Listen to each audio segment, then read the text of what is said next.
Hey, hey, what's up, guys? Welcome, Joe. Welcome, Andy. Hey, what's going Hey, on? Figsy. Hey, what up, Andy? Yo.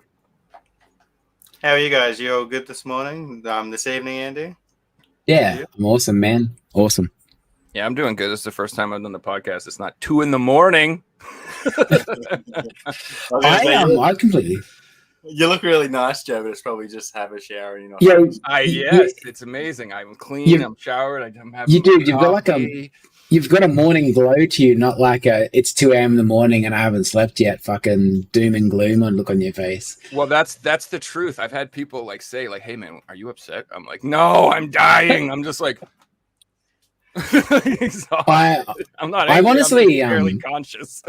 Like I've honestly never really known that you were doing this at 2 a.m. So like it's all sort of news to me when you've now said that it's 7 a.m. and yet it's 9 o'clock at night. So yeah, this is a little more functional for me. So Joe, what have you been up to, man?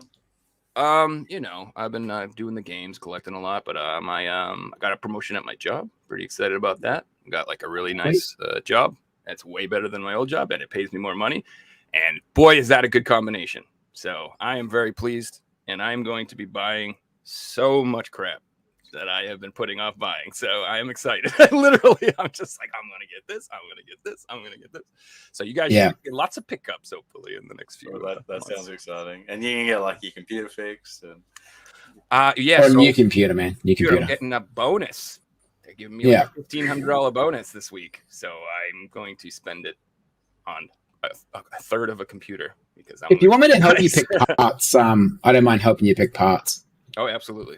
Yeah, if you don't mind flying over and just putting them together real quick too, that'd be great. Yeah, no worries. You pay for my flights. It's a deal, so. Oh, sure. Yeah. Yeah, $5,000 in flights for a $2,000 computer. Could you fit into a small brown envelope 5x5? I'm just kidding. No. I couldn't even fit into a 1 meter by 1 meter crate. Andy, it's been probably 2 months since we've seen you on the show. How have you been, man? What have you been up to? I've been really good. I've been playing a lot of weird games. At the moment, I'm back on a 7 Days to Die kick. It's one of those, when people try and convince you to buy early access games on Steam and you play them for like, I don't know, 5 hours and end up being an absolute turd. 7 Days to Die is probably the only early access game that I've ever owned that I just always go back to play. Like it's just a gift that keeps giving. Every single time they update it, they add something better, and it's a timeless game, I think, and it's like Minecraft with zombies. That's the way I see it. I don't play it on the console. With Andy the other night, and it's full on. Like it's almost overwhelming how much in depth there is to this game. And I was enjoying it, but I need to get back in, have some more. Yeah. You've got to put a lot of time into it. What's cool about that too is that's a Telltale game. Strangely enough, like that company Telltale, like they put out all the zombie games like Walking Dead and all that stuff, and then they have that game. So no, it's it's published by Telltale, but I don't know. Yeah, because the people that make it are called the Fun Pimps, but it may be a Telltale game. But when I collected the set for Telltale, I was just like, the hell is this doing in there? It's pretty. I think it'll be valuable, actually. Everyone that I ask that's played it on the console says that it's an absolute turd to play on the console because it's one of those games where like you're crafting things and you've got to take things in and out of your inventory, and just using a controller that doesn't work. You got to have a keyboard and mouse for that type of shit. You figured in 2023, like Sony would sell a freaking keyboard and mouse for work on PlayStation. Yeah, I am still blown away. They have a controller for people with no thumbs who have like one head. Everyone has one head, but like they have that new controller for people who can't even but they no keyboard. Keyboard mouse. I'll argue to that, and this is coming from someone who's played competitive games. So it's saying that you can use peripheral keyboards on console. They do sell them, and people who use them. They are way better at games. They aim better, and they seem as like cheaters. So the general consensus, the average gamers and competitive gamers don't want mouse and keyboards to be playing against controllers. So maybe Sony have gone down that road and just. That brings a good point when it comes to certain games where I think like Grand Theft Auto Online, if you play with a keyboard and mouse, it obviously doesn't give you like an aimbot. But if you play with a controller and you play on a console with Grand Theft Auto 5.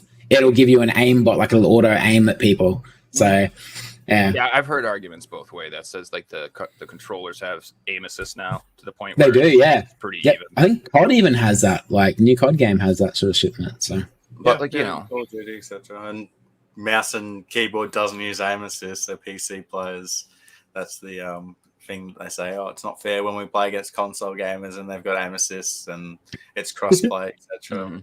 Exactly. Yeah. So it goes both ways. But either way, like I just dude. Steam figured it out. Like you can use a controller or a keyboard, and it's working fine. Yes. You know what I mean? Like, guys, come on. And it's another thing you can sell me. So instead of a regular keyboard, you could put a PlayStation logo on it, charge me like $100 more than it should cost, and I'll buy it because that's how it works. You know what I mean? Or Nintendo, you can make like a little Zelda one, charge like $400, and everybody would buy one. The Steam controller thing was like with the touchpads, it's the same thing as on the Steam Deck. If you get used to playing that, you can play like City Skylines really well with the little trackpad things. You just got to get used to it. You got to put a couple of hours into it. And it's not the same as using a mouse, but it starts to become just as good if you really, put the time into it. Did you guys remember on the 360 how they had the little like keyboard attachments? Yeah, I got one of them. For typing, you could chat and stuff with it. Yeah, it's like they started to do that because that was popular in the 2010s, etc. Whenever I'm messaging, what's on my desk? Yeah, yeah, that's it, right? Yeah, yes, that was revolutionary back in the day. I want my controllers to be so heavy. I need wrist guards. That's what I want. They should have rumble. They should have keyboards. They should have a drink cup holder. I'm sure there's a PlayStation version of that. You go onto a game and you've got to type your name in, and you're like, "Oh yeah, that's right. This sucks." Oh, dude! Every time I want to purchase something, I have like the password protection, and my password's really long. So when I'm like, I'm gonna buy 4 or 5 games, it's like, oh hell, to put that password in like every time. 32 characters, uppercase, lowercase symbols, and you just fucking typing away. Yeah. I can't. I gotta do it though. I don't want my girlfriend going in there buying a bunch of farming games. You know what I'm saying? Like, I just be like, "What is all this?" Farming Simulator 2020. Well, just when you play a new game and you got to work out, all right, how do I turn the caps lock on this game because it's different, etc. Do you guys buy many Steam games or do much with Steam? I do. Not a lot. What angers me?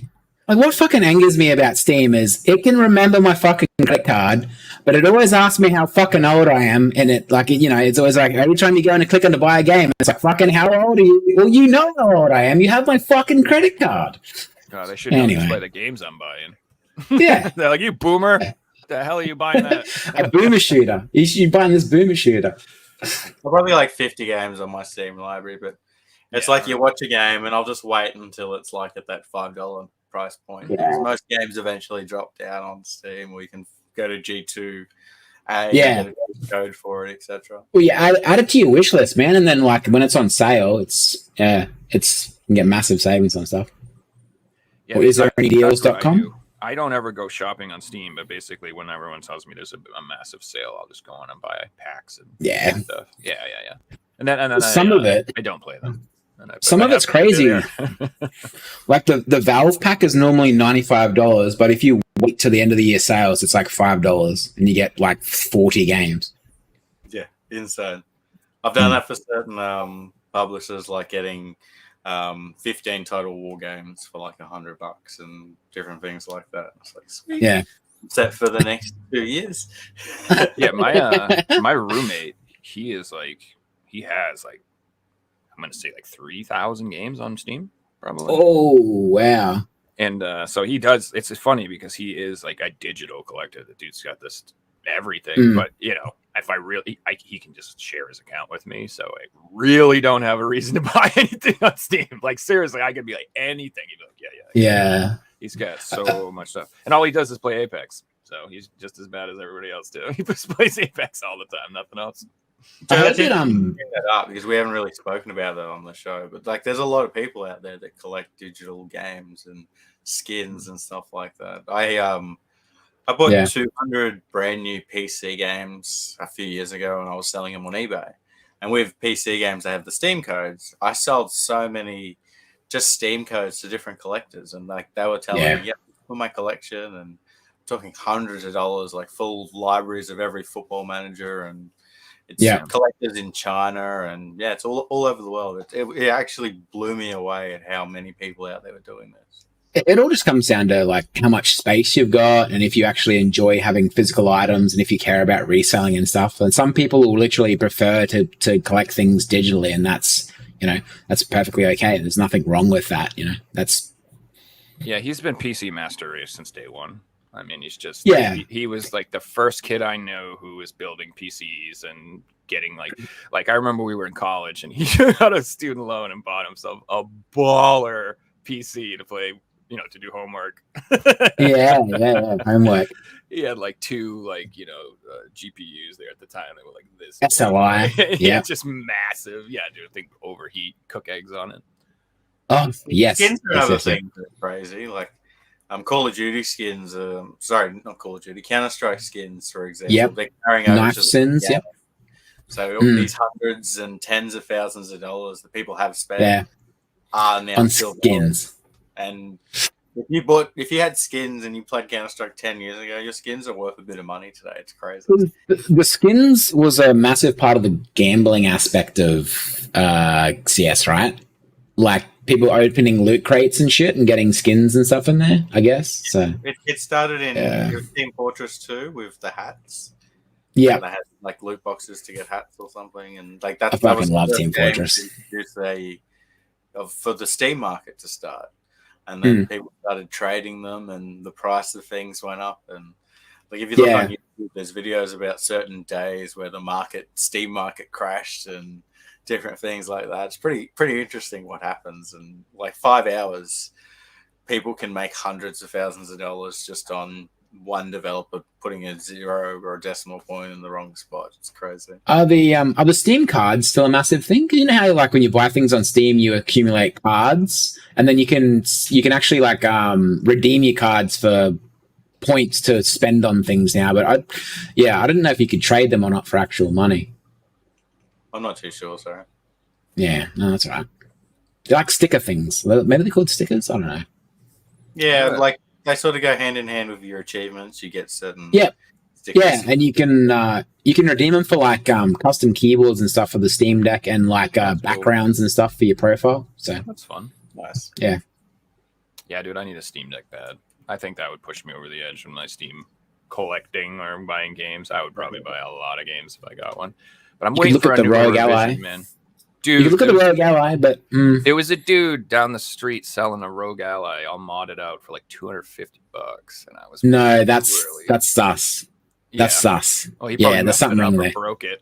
Yeah, man. Because I mean, they're like they're 1,200 Aussie dollars. So like, I wouldn't think that they here. Yeah. But my mate's got one. I just noticed that the battery drains a lot faster than the Steam Deck. But like the screens, the Steam Deck battery sucks too. it sucks ass, man. So it's even worse than that. So yeah, it's a great time for all of us. Sebastian, nice to see you in the chat. Joe's frozen up here. No, he's just happy. He's happy to see all you guys. Yeah. Well, I've got a question here, Andy. So while Joe's frozen, I'm gonna ask you. Oh no.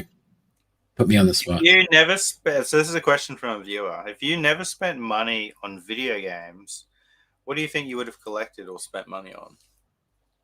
I already know that, man. I've got stuff on my desk. Retro computer hardware. Nice. It's my other collecting hobby. So I already know the answer to that. Retro computer hardware. Well, Joe, why you were going to ask Andy a question? This is from a viewer. So if you didn't collect video games or didn't spend money on video games, what would you have collected or spent money on? Oh, dude. Oh, man. So many things. Guitars. Hell yeah. Yep. Like I would, if I had a bigger space, I would have guitars up the ass, dude. I really would. I love them. I think they're absolutely beautiful. So, talking about being in love with things, I don't know, like a nice, really well-made guitar, nice and clean, all polished and shiny, dude. Like it is art. I think they're gorgeous. So I would love to collect that. And then I do have like a pretty substantial CD collection. Yeah. So I want to see that at some point. I'd have to. It's all boxed up. I have a space issue. But now that I got a new job, maybe I can get some more space soon. You never know. What about vinyls, Joe? Have you got any vinyls or? I have some vinyls, but as strange as it sounds, my older brother, he collects vinyls. So he has taken on that mantle for my family. So if I need any vinyls or if I would like to enjoy vinyls, I have like a library of vinyls I can visit. So it'd be the same thing. It'd be like if he would never start collecting PS4 games because he would just be like, bro, I'll just come to your house and borrow your stuff. Like I'm not like there's no so makes sense. We talk about it too because we're like family and stuff, and we have the same similar problems into different things, and like so he'll be like, like for me, if I get a game and I really like it, like I will get all of the games in the series if I can, if it's accessible. Other than like the Japanese ones, I don't get those, and I don't get like TurboGrafx versions that are $400, but I'll get like the ones I can reasonably get. And I'm like obsessed. I can't stop until I have all of them. And he's the same way. He'll be like, I'm getting every David Bowie album, and he got like all of them. And he's like, dude, it sucks because the crappiest albums are the ones that are so expensive. I'm like, I know how that is. It's the worst ones. He's like, the ones that I don't actually want to listen to, but I just need them for the set are so hard to get. Like all the ones that came out in the 90s, basically. So, are vinyl records ever sealed and graded, or is that not a thing? I know they say that when it comes to plastic, but I could see that. I don't know, maybe. Yeah, I wonder if it's in their collecting market. You know, when I didn't even know if graded vinyl would be a thing. Maybe. I'm gonna Google it. He's got some pretty expensive stuff too. Like my dad. My dad was a musician, and he collected some vinyl and stuff too. Not like crazy, but you know, he used to collect Santa Claus figurines. What the hell's wrong with my family, man? I don't think about it. My stepmother collects spoons, dude. Oh man, everyone's got their jam. Dude, my stepmother, you know, she collects little silver spoons from all around the world, like, and they like Finland and Germany, and she's got like, dude, I'm telling you, like cases of these things. It's insane. So it's like a coffee, I guess a coffee stirring spoon or something. What would a tea stirring spoon? That's what I think you'd use it for.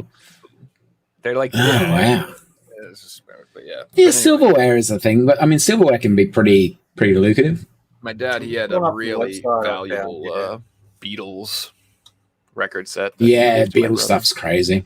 Yeah, it was like the super high, I don't know what the hell, high remastered crazy thing. Came in like a black case. It's really nice. I mean, these sealed vinyls look pretty cool. Wow. I get down with that Poison. Oh, yeah. And it would be a great way to keep them in good condition if you're not going to be playing them. But I guess it kind of takes away the purpose. Yeah, but same for games. Exactly the same mentality. Oh, it's the same thing though. People are like, you can just download that song. You don't need to open it and listen to it. You know? Yeah, it's like that for anything. Like it started with comic books in the 80s, and when people started grading comic books, everyone was like, "What are you grading them for? Now they're worthless and you can't read them." But today, 40 years later, everyone wants a graded comic book. Yeah, it takes time to adapt and things like that. There's something different, but it's the same with like you can download music and play it through Spotify, but it's never going to have the same nostalgic effect that I had of just buying a CD and putting it in a Walkman and playing it, you know, on an actual disc player and listening to it. And then people have the same nostalgia when they're listening to a vinyl record. And I'd say you could say the same thing for any sort of physical media. Oh man, no, I used to love going to the store to buy new music. Like just going there with like $30 and not even knowing what you want and just looking through all of it. And you know, I was into like heavy metal and shit, like brutal stuff. And so like, you know, I loved the scene back then because there was not, you didn't know much. Like there wasn't like a lot of internet promotion. Like if you wanted to know, you had to go find it. And so me and my friends would go through and just like look at album covers, like, oh my God, look at this. We gotta buy it. What the hell is this? This looks so ridiculous. And you know, they have the listening stations there where like you could have the most recent music that came out. You could go and click on the buttons and you'd have like the awesome headphones that were 10 times better than the shit ones you had at home and just listen to the albums. They did have that, but I was just like going off of whatever. Come on, but Joe. I was a kid, so I would love those things. I'd be on them. Yeah. I'm going to get this. Yeah. You remember buying singles? Like singles you don't see anymore, but singles were like $5 each. And Yeah, and you could always tell when someone else had been listening to it for like the last half an hour because you could feel their ear sweat all over your sweat, and you're like mixing it together. And sometimes you'd put your tongue on it and taste it. Yeah. This is why they had to get rid of those stations, Andy. Oh yeah, I know. That's the reason. You don't need to get this one today, love. I did it for you.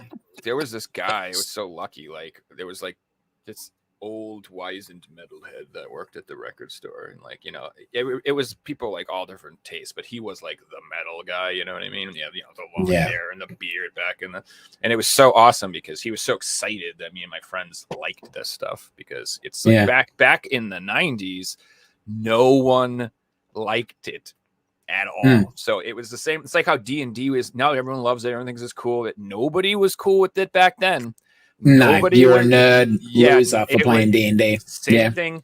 So with the metal, it's like if you met someone who, if you were like, yes, I'd love At the Gates, they're like, you know who that is? Yes. Instantly your best friends, it would be like so cool. So this guy, I would be lucky because like I would go there and he would listen to like everything that came in and he'd just be like, these guys, check this out. He would like tell me, what the good stuff was. So it was really helpful. Yeah. So, like he gave me Arch Enemies first album. I don't know if you know who they are, but like he gave me Burning Bridges. Like when it came out that first day, I was just like, oh, what the hell is this? Like blew me away. So it was super cool, dude. But yeah, to answer your question, definitely CDs. I would have metal CDs, like just nonstop. I would buy vinyl too if I had the space, but what about if we switch it around and ask you the same question, Figsy? What would you collect if you weren't collecting video games in, like 2023? I thought about that, and I probably couldn't give you a straight answer just because I've got such an addictive personality. Like when I was younger, I got into cars and then started spending money on cars, and then when I got into video games, it stopped spending money on cars and it went into video games. So honestly, anything else could have popped up, and if I got into it, I just love getting into things. Can I change my answer? It would be fentanyl. No. It'd be fentanyl. Oh, wow. Just being real, you guys, all right? I wouldn't be around anymore. I'd be on the streets. I'd be collecting STDs. No, I'm just kidding. Yeah, the first episode of the pod's going to get banned on all platforms for talking about drugs. Like, I'll probably get us in trouble quite often. Actually, no, fentanyl's. No, I'm not going to say it, but fentanyl's. It's a medical term. Yeah, it is. Yeah. It's like chlorophyll.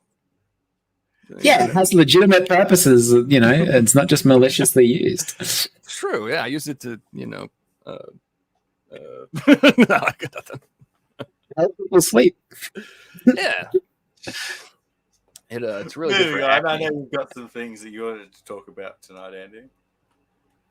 I do. I want to let everyone know that you're also the person that plays the PS1 and you've got a memory card that you've had for, how old's the PlayStation 1 now? 23, 25 years old? You've got an old memory card that you've had basically since the PS1 came out, and you've got a lot of saved games on there, and you're worried about you're worried about losing your saved games going forward on a memory card. I basically built this project. It's a lot of different people have basically contributed to it. So there's a company in Taiwan called PCBWay, and basically you can pay them pennies. We're talking $5 for 5 of these boards. So it's just a small circuit board, and this end is the end that goes into the PlayStation 1. Now, you look at this and you think it's got no chips on it, so something else must go on it. So everyone knows what a Raspberry Pi is, and basically a Raspberry Pi is a mini computer that does a whole bunch of stuff. There's a smaller thing made by the Pi people called a Pico Pi, and it's about a $4 board, so you can make this device for probably $15 or $16. So you mount the Pico Pi onto the board, like that. You solder it onto the board, and it's got a USB. It's got a USB port on it, and basically you flash a piece of software on here so that when you plug this into the PlayStation 1, it acts as a memory card, a normal memory card. And then when you plug it into the computer, you can then save your games and back up your saved games so you'll never lose them. Like that's, some people spend, so much time playing these games and you're worried that the memory card is going to die. And then that's called a Pico Mem card. And if you want to take it further, you can make a Pico Mem card Plus where you add a SD card slot onto the back of it. And technically, which no one would want to do this because you'd have to be an idiot, you could literally have about 1,000 PlayStation 1 memory cards programmed into this. So you could have different memory cards for different things. So, yeah. So by default, if it doesn't have that thing on the back, it has about 512 kilobytes worth of space like a normal memory card does. But with the, you could put 128 gigabyte SD card in the back of it if you're an idiot. And yeah, back up all your saves. So then, you've got them forever. Yeah. Can this work for the PS2 as well? No, that's a PS1 thing. But the person that designed this PlayStation 1 is working on a PS2 version. So it's preservation of saves, it's just one thing moving forward that will help us, save our games that you might possibly lose from a dead memory card, which is things that happens to people. That's happened to me. I've had memory cards die. Interesting. Or just get corrupted, or you just lose the file. I've had it happen. That's it. And you're getting older. You don't have time to spend 500 more hours playing a game again that you lost. If you have that sense of that peace of mind that you're able to back the games up to somewhere safe, then it just makes playing the games a little bit, puts you more at ease when you're playing games and you're pumping so much hours into. So I think that's interesting for someone like Psych plays PS2, whose quest is to play the entire library of every PS2 game. So obviously doing that, he's probably got tens of hundreds of memory cards of all these things.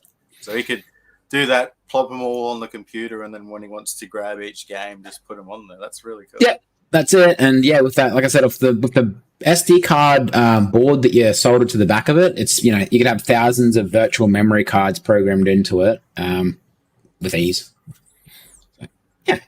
Who doesn't need that is that Sid Cooper dude. Yeah. Well, I don't know. You ever see his video? One memory card per case. Yeah, he has like a wow, like a I don't even know, like a box full of memory cards, like thousands of them. Does he have third party ones that he classes? Like it has to be a first party one there. Oh no, it's the only one. He's going for a full PS2 set, and he wants to have a memory card in every case.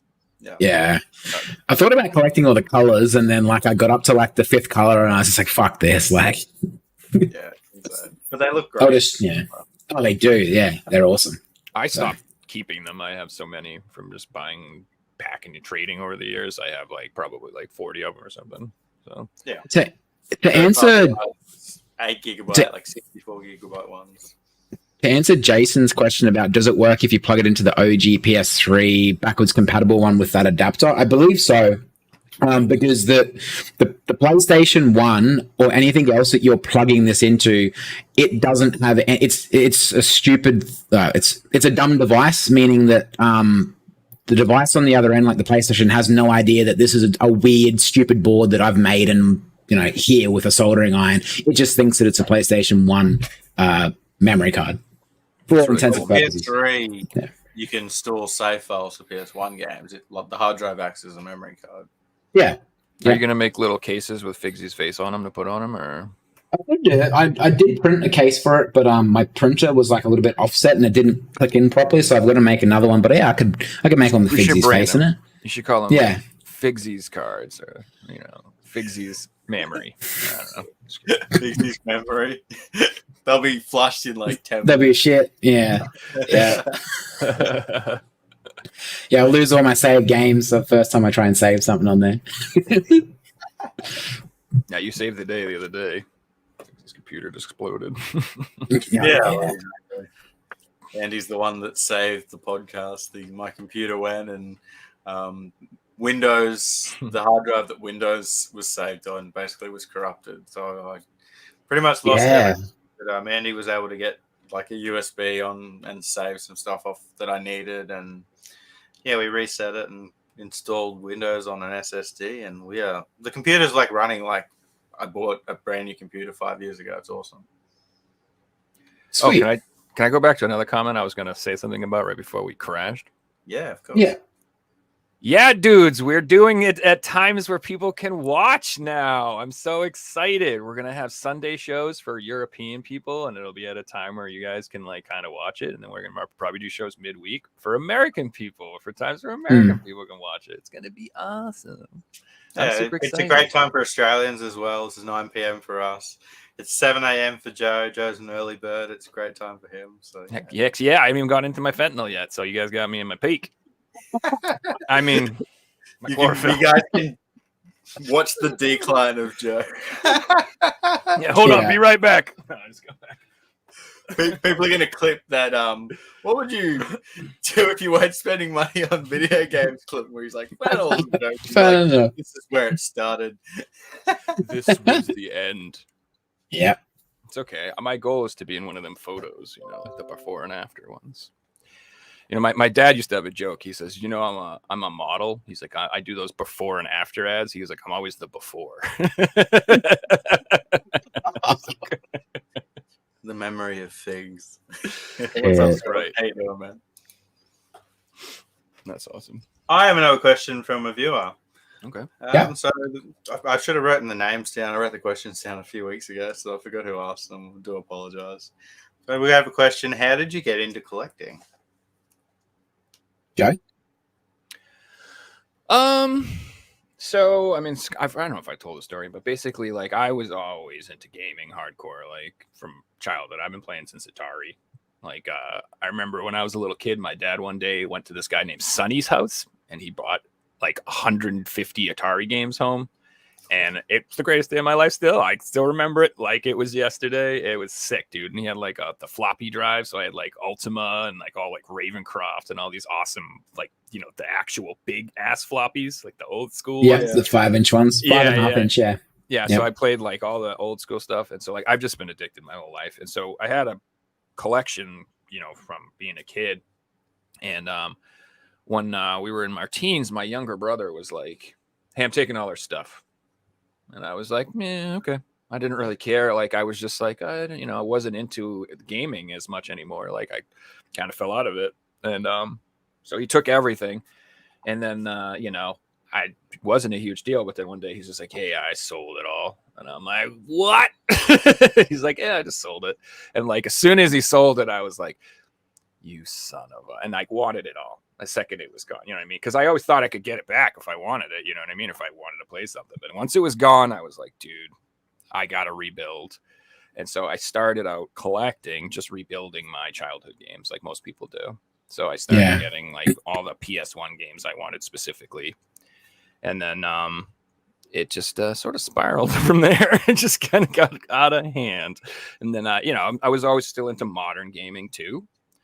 And so, like, I just was buying tons of modern games, rebuilding the old stuff. And then, then I started moving on to my PS2 stuff, rebuilding all that, getting that going. And then, like, it's funny because I actually missed, like, all of the PS3 generation because I was addicted to World of Warcraft. I don't know if I've talked to you guys before. Like, that's all I played for several years. I just played WoW, 24 hours a day. It was, like, legitimately. Did you have a toilet seat? I would dive more into Did you have a seat? No, you didn't have a toilet built into your seat? Nah, man, I would just shit my pants. I didn't. It was. Okay, yeah. I'm assuming you're part of a certain clan and you had responsibility. Yeah. No, I was. Oh, yeah. So I ran my own guild up into like Burning Crusade. Leroy Jenkins. And then after I got tired of playing with noobs. No, I'm just kidding. I joined like an elitist hardcore, like the best guild on the server, the ones who were getting like all the server first kills, like the hardcore guilds. Mm-hmm. I joined them and got my ass kicked there for a while until I got good. And then I ended up being an officer there. And so it's just all I did was raid, and it was awesome, dude. Like, to be honest with you, but after a while, it's just it interferes with life far too much. To the point where literally I was missing family events and skipping my birthday party to try to get Lich King kills and shit. Like, it's not good. Oh, so man, to get to that point, you have to sacrifice that. And it's the dopamine you get from getting the server first kill and things like that. You don't get from normal video games. I understand. It is insane when you're like, working in Euphoria. bosses for months, dude. And you kill that son of a. I don't want to swear to my, but oh man, dude, it is quite the feeling. Like, and there's like, everybody's. This is back in the day. It was like, 40 people, 25 people, like 30 people. It was always like a huge group, and so it was just everybody losing their minds and stuff. Like, it was so sick. But there was also loot drama and blah blah blah, and everybody, dude, attendance issues and server I believe drama. It's still a thing now, isn't it? To some extent, like in a small scale, I believe WoW is still alive and active. Yeah, but the player WoW's base is been tiny. redone and people like fucking WoW again. That's true. And classic WoW was the biggest letdown ever to see. No, it was 100% wasn't the same. It was a nerfed kiddie version of the game. It was so easy and stupid. Like, it was like you could get any 40 idiots to go in and clear Molten Core. Like, and it was like, that's not how it was when Molten Core was around. You could not Ragnaros without knowing what you were doing and having a full set of fire resist gear, and like it was like you had to play for it. But now it's a joke. You didn't even need to wear fire resist gear. It was just stupid. So before I answer the question from Figsy, I guess I had a question with, did any of you ever play RuneScape as kids or back in the day? No, I never got into it. Because I believe there's a remake of RuneScape that people play. Yeah, RuneScape is huge. Though we had a guest who was on here. I forgot the name now. I believe it's still big somehow. I believe RuneScape is still a big thing, and like, because like I was thinking about it because of WoW. WoW's like a thing of the past. They try to bring out the classic WoW, and everyone's like, "This is fucking trash." But yeah, RuneScape, I believe there's like a new RuneScape that shitloads of people play. So when Clean was on the show, he was telling us about like the economy in RuneScape actually influences like real world economies. So the economy in Venezuela, a lot of people in Venezuela don't work jobs anymore. They mine gold in RuneScape because the currency of gold. That's awesome. That was in WoW too. Yeah. And it's less flexible than their currency. So it's safer for them to work, and they make just as much money as a doctor farming gold and selling it. Like, how insane is that? And WoW, it was just the same. They were farmers, like, bots and people. That's all they did was sell stuff you go in the auction house and their name would be on everything in the auction house, and it was just So this is a little bit deep. I hope we don't get demonetized from it. So and I don't know if this is true, but allegedly I've watched videos that say that in China they have encampments where they get people, and they're prisoners, but what they're doing is they're hooked up to computers all day and forced to mine gold and things like that. And forced to work in the mines. And like, and I'm talking like hundreds and hundreds of people. I don't know if this is true. You never know. Yeah, no, it's just hearsay, but So I guess the question I got to answer. I didn't even finish. That's the whole point. Anyway, you're talking too much. Give me the mic. I'm almost done. The whole point of that story was the reason I found Figsy is because I had missed the whole PS3 generation when I started collecting. I started watching. Because I was like, I don't know what to get. I know nothing about PS3, and then I was like, this guy has all of them. This should be helpful. I'm like, I bet he knows. So anyway, that's how I started collecting, just rebuilding my collection, and here we are today. The end. Fentanyl as well. Go ahead. Whoa. For me, I never really collected games as a kid. I pirated games. I was a dirty pirate. And basically in 2019, like pre-COVID, I started, for some reason, buying games, and I got a dopamine hit, you could say, from owning physical games. And that's sort of where I am today. I'm at like 2,000 games now of just random consoles. And I guess I did own some PlayStation 1 games, but for me, I missed out on pretty much PlayStation 2, PlayStation 3, and then when I got older and I could afford to buy games myself, I sort of had a small collection of PS4 stuff. So my answer is short and sweet. I'm going to take a Joe approach to this answer and give you guys a complete backstory that's got nothing related to it's a video game story, but nothing related to what I got into collecting. But what I was doing before collecting and what I was spending my money on. So I didn't start collecting games until I was about 22, but I was working at 17 on a full-time wage and things like that. And I was playing an iOS game. It's a lame story, but it's part of my life, and I haven't told it on the podcast before. So I was playing this game called Modern War. It was one of those iOS games where you've got to buy gold and do events, and every month you go to war with your team, and you'd have 60 teammates competing against 60 people, and the battles would be an hour long, and you've got to tap, and every half an hour you can restore your health and tap again, or you could buy gold and keep tapping. Anyway, fast forward a couple of years, I got into the game, spending money on it, and eventually I ended up as the leader of the number 2 team in the world, spending a bit of money on the game, to the point where our team, when you're in like a top team like that, it's rich people around the world who don't actually want to play the game. They just want to join the top team, and they basically just give you their account, fill it up with gold, and say, here you go, spend it for the weekend. So I had 4 different phones, computers, iPads, tablets. Like at one point, I probably had 9 devices set up, and I was tapping on all these devices at once, just going crazy. Honestly, spending like $20,000-$30,000 worth of gold in one weekend, trying to take first place. We never took first place. Came out later that the leader of the number 1 team had spent $2 million in this game, and like he done an interview, and but I fast forward, the story gets good. I sold my account for a substantial amount of money, and I moved off from the game. We all called it like an addiction, and it was pretty much gambling and different things like that. Because your story is basically his WoW story.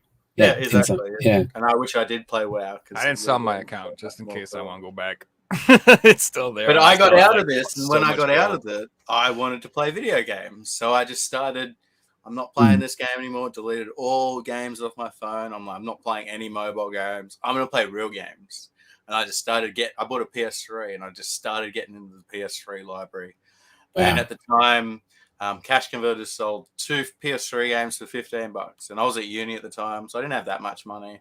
So every week I'd get paid, or every fortnight I'd go down to Cashies, and I'd probably buy like 6 or 8, 12 games for the PS3, and like it was Red Dead Redemption and The Last of Us and Grand Theft Auto 4. And AAA games. It wasn't anything collectible at all, and it was essential copies, disc only. I don't care. I'm a gamer. I just want to play stuff. So eventually I had 100 games, and I'm like, oh, there's actually a few here, and it's kind of fun to put them all together. And it is. Got to a point where Cashies dropped their prices, and they were doing like $5 a game, and I started working full time, and then I got to a point where I owned everything that they had, and I started looking on the internet for more games, and I met TJ, who came on the podcast when we first started, and me and TJ started talking, and eventually made the PS3 Collectors Group, and that was in 2015, and fast forward 8 years, full PS3 set, and I still collect it. It's fun. But it is like a dopamine hit, I guess, like Figsy, when you first start putting games up on a wall. Like I guess when you buy your first display cabinet and you start putting games up there, that's when the addiction sort of starts of collecting. You start seeing them, and you go, "Oh, I've got all these games," and it's like it's an amazing feeling. I had a bookcase, and I had DVDs and games and just all stuff from. Not collections, but this is just everything else got evicted. And then it got to a point where the games were stacked higher on top of the bookcase than the actual height of the bookcase. And then I bought a shelf. And like at the start, it was just one row of the shelf that was filled, and it was a huge shelf. And then that shelf got filled, and a second shelf got bought. And I think there's like I can basically just imagine Figsy with, in one hand he's got an Aqua CD, and in the other hand he's got Red Dead Redemption, and it's like Andy from bloody Toy Story saying, "I don't want to play with you anymore," and he's dropping his Aqua CD. That's what happens with his Aqua. I don't know, man. I thought it was Eiffel 65 for sure. Oh yeah. I'm blue. That was a good question. Is there any have you guys ever thought about starting a new collection out of anything? Any old retro consoles that because I've thought about starting other collections. I did. Vinyl? I talked to my missus about starting vinyl. Talking about Yeah, Oh, okay, games. So I Hmm. did. any systems I you were finished like PS3 and got bored. And 2020, I started Nintendo. Like I didn't own anything Nintendo up until 2020. So the Switch, the Wii, the DS, 3DS, I got the games, got all the systems. And yeah, when you open yourself up to Nintendo, it's just Oh yeah, especially dude, just the DS library is ridiculous. How many games there are? A weird one, I guess, is so I have my rules. I guess a weird one that I would say that I would start collecting if I was to start collecting something game related that's really weird. I'd buy an old arcade cabinet that takes those jammer boards, and then I'd probably start collecting jammer boards or something, something weird like that. Yeah. I'd start collecting jammer boards, I reckon. Just such a weird thing to collect. Dude, I've seen some. You can get the arcade boards and like you can put them in. People sell like these cases for them, and like they're like real like clear coated plastic, and you can get like engraving on them with the names of the games. You can get them. It's sick, dude. That here's the thing that or whatever they're called. The Mister thing that I was talking about in chat the other day in our private chat. You can literally get a configuration of that turns that into a jammer board, and you can basically load whatever game you want onto that jammer board and put it in an arcade machine. But I'd rather just collect the original boards. I mean, that'd be awesome. It's pretty cool. Yeah, that would be cool. Change them out and buy different games to do it. Have like one racing setup, one. Yeah, that's the only problem. Like if you've got a Mortal Kombat arcade machine and you like try and find like a Simpsons board or something to put in it, like how the fuck are you going to play the Simpsons one where it's got like 3 different control things? I mean, I guess you could get custom controls. Yeah, you could make one. I guess. But, most of the old arcade machines are for that game. Yeah, that's it. Mm-hmm. Yeah. Yeah, I've been lately. I don't know what it is. I got obsessed with 3DS, so I started like a pretty substantial 3DS collection. Not crazy, but I'm like up to like 80 games so far. Nice. Wow. And I'm kind of cooling off. So that's so nice. Why is the 2DS library so big? Is it shovelware? Because I've noticed there's a lot of shovelware in the 2DS library. No, Not really. Dude, it's like one of the best-selling consoles of all time. Yeah, I forget that. I really do forget that sometimes. Hey, I mean, there are quite a few like puppy games, Nintendo, Bratz and all that shit. Yeah, but if you like that stuff, and it's not shovelware, it's all what you like. I know, you know what I mean. Like so, you definitely don't see many DS games in the wild. I mean, me and Figsy, when we're going out looking for stuff, you see it. Not cases. So loose cards loose parts. Yeah. They got baskets of it. Yeah, not complete. 3DS games. I see more DS games than 3DS games. Yeah, definitely. But then compare that to Game Boy Advance games, Andy, or Game Boy games. Like, when was the last time you've seen a complete Game Boy Advance game in the wild? Never. I'm saying probably never. So expensive. Maybe. So 3D. The reason I got into 3DS is just like I don't know. I just feel like I like the actual 3D gimmick. Like, so if you don't care, then I guess it doesn't matter. You can just emulate the games. But like, I don't know how are you going to emulate the 3D thing in the future? Like, you know what I mean? Like, how are you like? You can enjoy these games on a different device, but I feel like playing them on actual 3DS hardware is the only way to enjoy them. Yeah, and you don't. And honestly, like, even if you don't want to collect the games, I would suggest buying a 3DS. While you can, because they're getting insanely expensive and they're really easy to mod, and you can put all the games on them. You can download them pretty easily and not buy the games. But you can play them in 3D the way they're intended to be played. So that's the reason that I was kind of like, that sold me on. I'm like, no, I really want to get this. I understand where you're coming from, because like if you think of like a PS2, you can emulate a PS2 with a controller and you sit at a TV, but a 2DS a DS has such a unique mechanic of those two screens and flipping up and down and the controls and being a handheld. Yeah, emulating that is, you can sit on a screen and see two of them at once, but it's not the same as playing the actual thing. Yeah, exactly. And the games are designed for that. So even if they make hardware in the future, they have to redesign the game. Yeah, you don't have a touch screen on there. About buying a 3DS, you want to be looking out for. So talking about The new XL 3DS. That's the best one on the market. Yes. Yeah, the new 3DS XL has better. It's bigger. It's faster. The processor's better, and then the eye tracking is significantly better for 3D. Yeah. So if you were someone who tried the regular 3DS and you were like, I don't like the 3D at all, like try the new 3DS because it works a lot better. It doesn't mess up as much to me. Yeah, the processor is faster, but I believe you only miss out on 2 games if you have an older 4. Yeah, so it's not a massive difference in like what you miss out in, but like you said, the processor's faster. The screen, I believe, in most of them is an IPS display, so it's a much nicer display, and you've got that weird little toggly thing.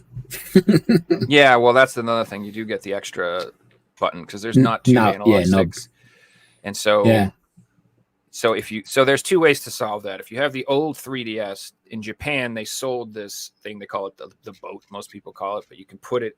It's like a big thing. You put your 3DS in it. It gives you another analog attached to the side. Yeah. I think I've seen that.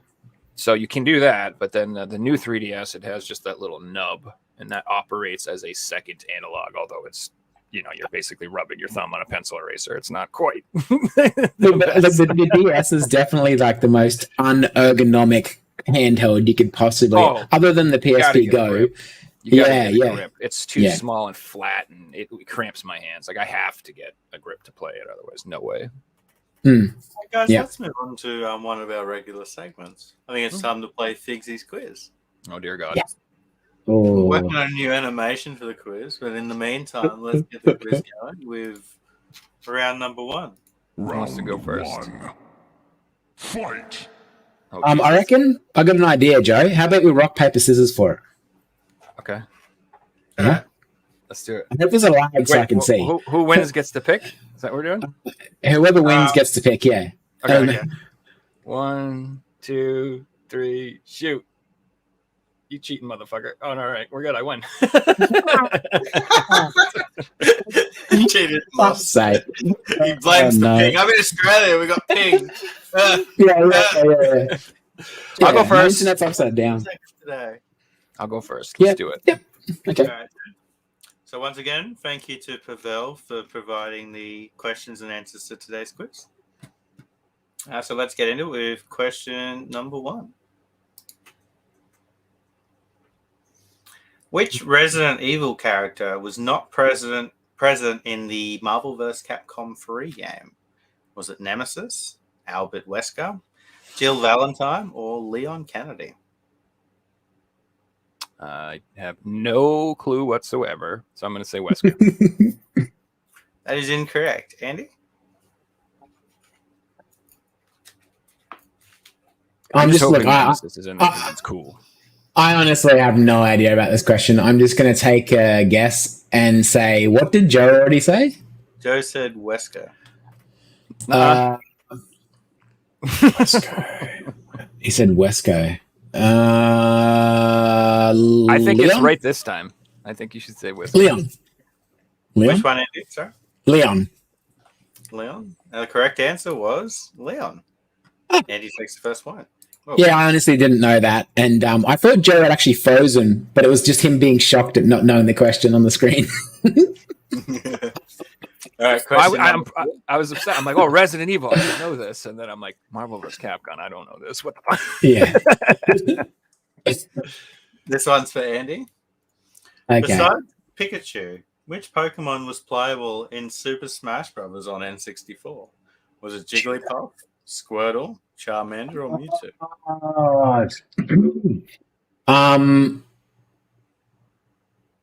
Is it Charmander? Not Charmander. No. Okay. Damn. I'm gonna say Mewtwo. Not Mewtwo. I'm surprised you guys didn't get Squirtle. that. Yeah. A Jigglypuff. I wouldn't. It was Jigglypuff. Yeah, me neither. Bro, N64 doing right now because N64. I know nothing about. Like literally nothing. I guess for me, I watch a lot of esports and a lot of speedrunning and a lot of like those AAA N64 games. So I was just really familiar with Super Smash Brothers. Yeah, watching competitions and stuff. Yeah, exactly. All right, question Yeah. number 3. Joe, this one's for you. Mhm. What was a marketing slogan for the Xbox One? Was it jump in, jump forward, jump ahead, or jump on? Jump in. That was incorrect. However, jump in was the Xbox 360 slogan. Stupid green boxes. Look, I believe their slogan was, "This is no longer a game console; it's a streaming box." That wasn't one of the answers. Ah, damn it. Okay. Look, I'm gonna say I'm pretty sure it's jump ahead. Correct answer was jump ahead with the Xbox. Yes. Andy takes number. Yes. So question number 4. You have to tell me what this game is. I'm going to show you the cover. And this one's for you, Andy.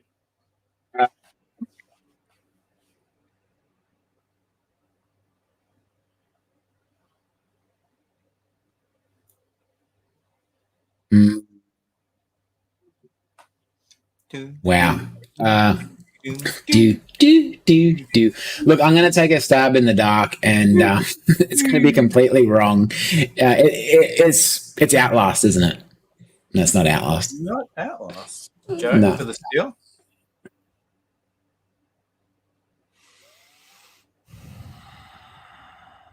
Dude.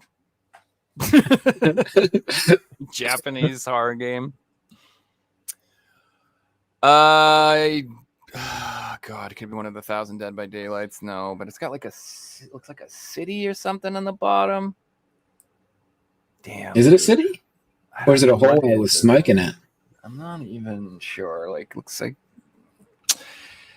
I'm gonna say Dead by Daylight. I have no idea. You guys are going to be like, because it was Oh, Resident okay. Evil. Joe, Yeah. Resident Evil fans missed 2 Resident Evil questions. I do Japanese covers. Come on. Man. Yeah. So guys, at the end of round 2, we'll have a quick score update. So Joe is yet to score, and Andy has a lead of 2. Thank you, Joe. Keeping the track. All right, question number 5. Joe, I'm going to show you a game cover, and you have to tell me what it is. Oh, for God's sakes!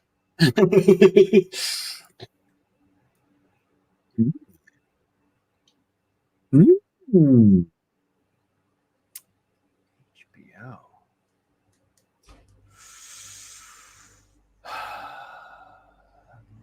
Sopranos. Correct answer was Yes. Wow. I was gonna get that. I was gonna get that completely incorrect. I saw HBO and I thought it's like a Game of Thrones game or something.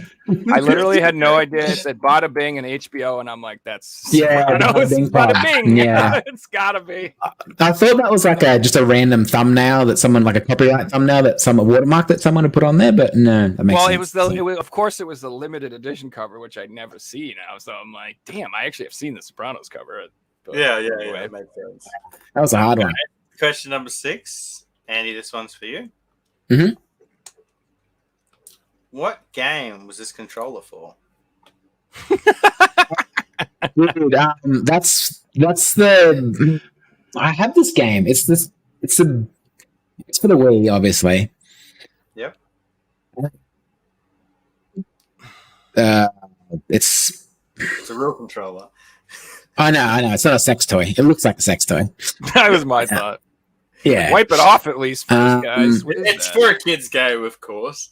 Yeah, I can see, like, okay, if I'm looking at it, I can see, like, on the, it looks like Icky, it looks like Mickey, so I'm guessing it's for some sort of Mickey Mouse game, and it looks like I can see Mickey Mouse's ears. I mean, it's for a Mickey Mouse game of some description. Do you want to name one that was on the Wii?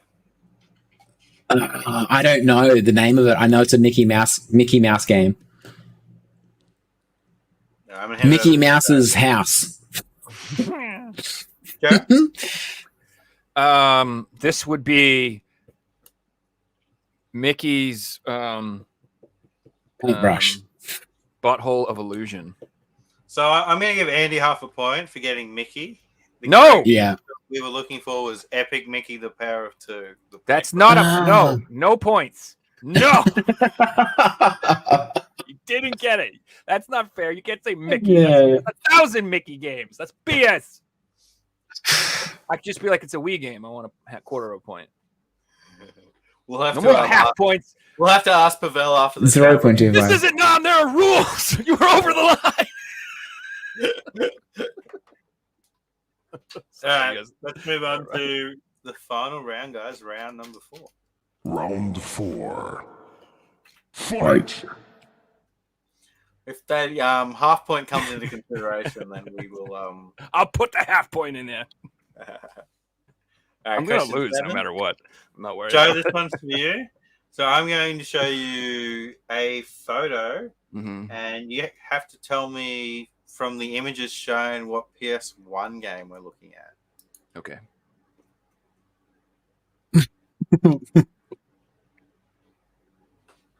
Okay. What is the R equals E?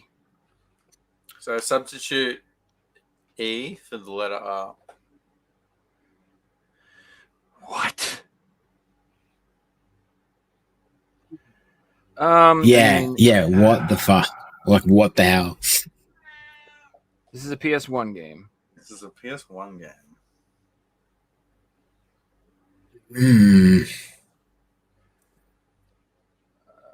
R equals E. What the hell? Spirewood. Leave this one up because I'd love to know if anyone in chat can get this one as Simpsons. well. Yeah. Because what I Feel free to buzz in, Andy, if you can get it. yeah look because what I would have said I thought it was is not a PlayStation 1 game. So, so angry Pavel's video better than- game. I spent half an hour and didn't get it right. So So angry video game nerd Simpsons. Yeah, speed. Speed. Did you buy tower wood fencing? Angry Simpsons. some of those words you've got it right. Some of them you're completely wrong. Okay. Angry Simpsons Speedo building. Oh, Right, so I'm not God. going to award you guys any points. Yeah. Because I'm going to open it up I to didn't- chat. I didn't even guess yet. I'm still thinking. Time Yeah. down over a minute, but I will open Yeah. up to that. So Chat, Bell has said Need for Speed. So Need for Speed is half right.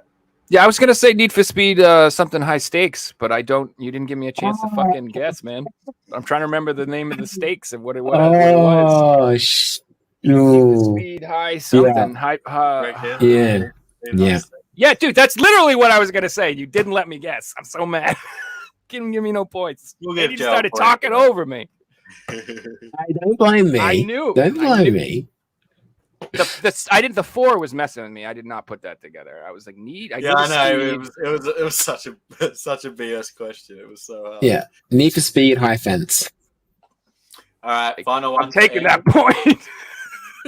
And just to make the quiz not controversial, if you win this one, there's no controversy at all. Andy. Dude, I really don't care. So guess any NES, SNES, or Genesis game.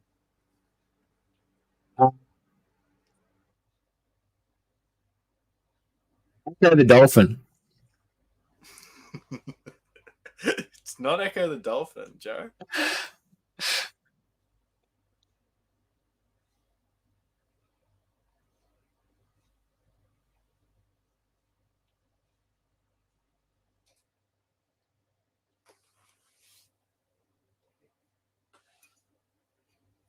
For the steal, you there, Joe? Maybe frozen. Yeah. I have. Joe's frozen up. Yeah. Joe's Just frozen take a up. second. I thought he was thinking very hard. Yeah, I mean, Echo the Dolphin was just sort of like a random guess, but. Get it? Did you get it? No, you didn't get it. Oh, No, it's Home no. Alone. It's Home Alone. For the steal, Joe is taking the point with Home Alone. And with the comeback victory, Joe has taken this week's Fixie's. I did it. Oh, You my stupid God. half point. Even with all the Yeah, BS, no. Joe still took it. was hoping you were going to get it wrong and I could win by the half point, but yeah. Well played there, Joe. You deserve that, mate. Anything to do with video game knowledge? I'm all right. It's just figuring out pictures. I'm all right. Yeah, and can someone fill me in what Elon Musk has to do with Home Alone? The E was an A. Alone. Oh, A-L-O-N. I didn't get that either. I hate these. Yeah, you've got to substitute it. It was a tough one. Yeah. Okay. There were some tough questions, Pavel, but thanks for it. It was fun. Very hard, mate. Loved it. Thank you. Jason in chat said Simpsons was an awful picture, and it really threw you off. I kept thinking Road Rage, but I'm like, that's not even a PS1 game. I'm like, no. Wrestling is the only PS1 game. It doesn't make sense. Yeah, yeah. So that the Simpsons thing, the 4, that was the only thing I was because I had high stakes like right away. I'm like, those are wooden stakes. That's a high building. It's high stakes, and I'm like, speed, high stakes. I'm like, it's got to be Need for Speed, and I was like putting it together, but I didn't understand the nerd ER thing, and I didn't understand the Simpsons part. Yeah, I didn't get that part either. Yeah. Once you see it, I mean, it makes sense, but it was tough. I actually love Need for Speed, so I was like, yeah. I love that franchise. I have most of them.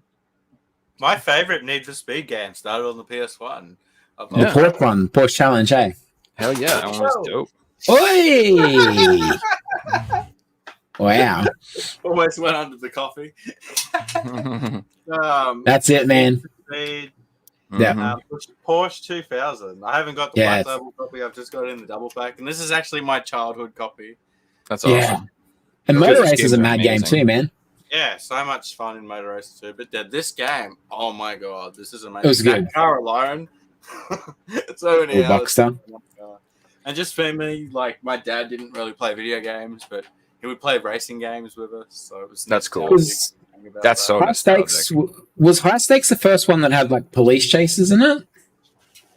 There was a Hot Pursuit on one, right? Hot Pursuit was before it, maybe. Yeah. I don't know which came out first. My favorite is definitely still Underground 1. I love Need for Speed Underground, dude. It is the soundtrack. Amazing, dude. And like, it looks a little racing. Like, like so. I play it on. If you play it on a nice big new TV, you're like, ugh. But it's terrible, man. But if you play it on an emulator like PSX2 and you like, upscale it 60 frames per second, play it on like a handheld. Oh god, it looks so. It's beautiful. Oh, so good. But it was amazing because it was like the first ever sort of open world Need for Speed game where you could relatively do whatever you want. Oh, 2 did that. Okay, yeah. 1 was the one where it was just like race after race. A circuit racing thing. Yeah. But 2 was the first one you could like roll around town, which I love too. Don't get me wrong. Yeah, it's super fun. I feel like the newest one, Unbound, is very similar to Need for Speed Underground 2. What was the babe's name that used to tell you at the start to don't go street racing? And she go at the start. She's like, "I am something. Just keep this on let's keep this off the street." That's the only thing I can sort of remember from the start of the game. Dude, I haven't played it since like 2006. The cringiest voice acting is in Midnight Club 1 and 2. I don't know if you play those have the worst. Pretty bad. I'm not even gonna quote it. It's so bad. You should just play Midnight Club 1. The things they say is so. God, I loved that time. It's just like that time in gaming is just so different.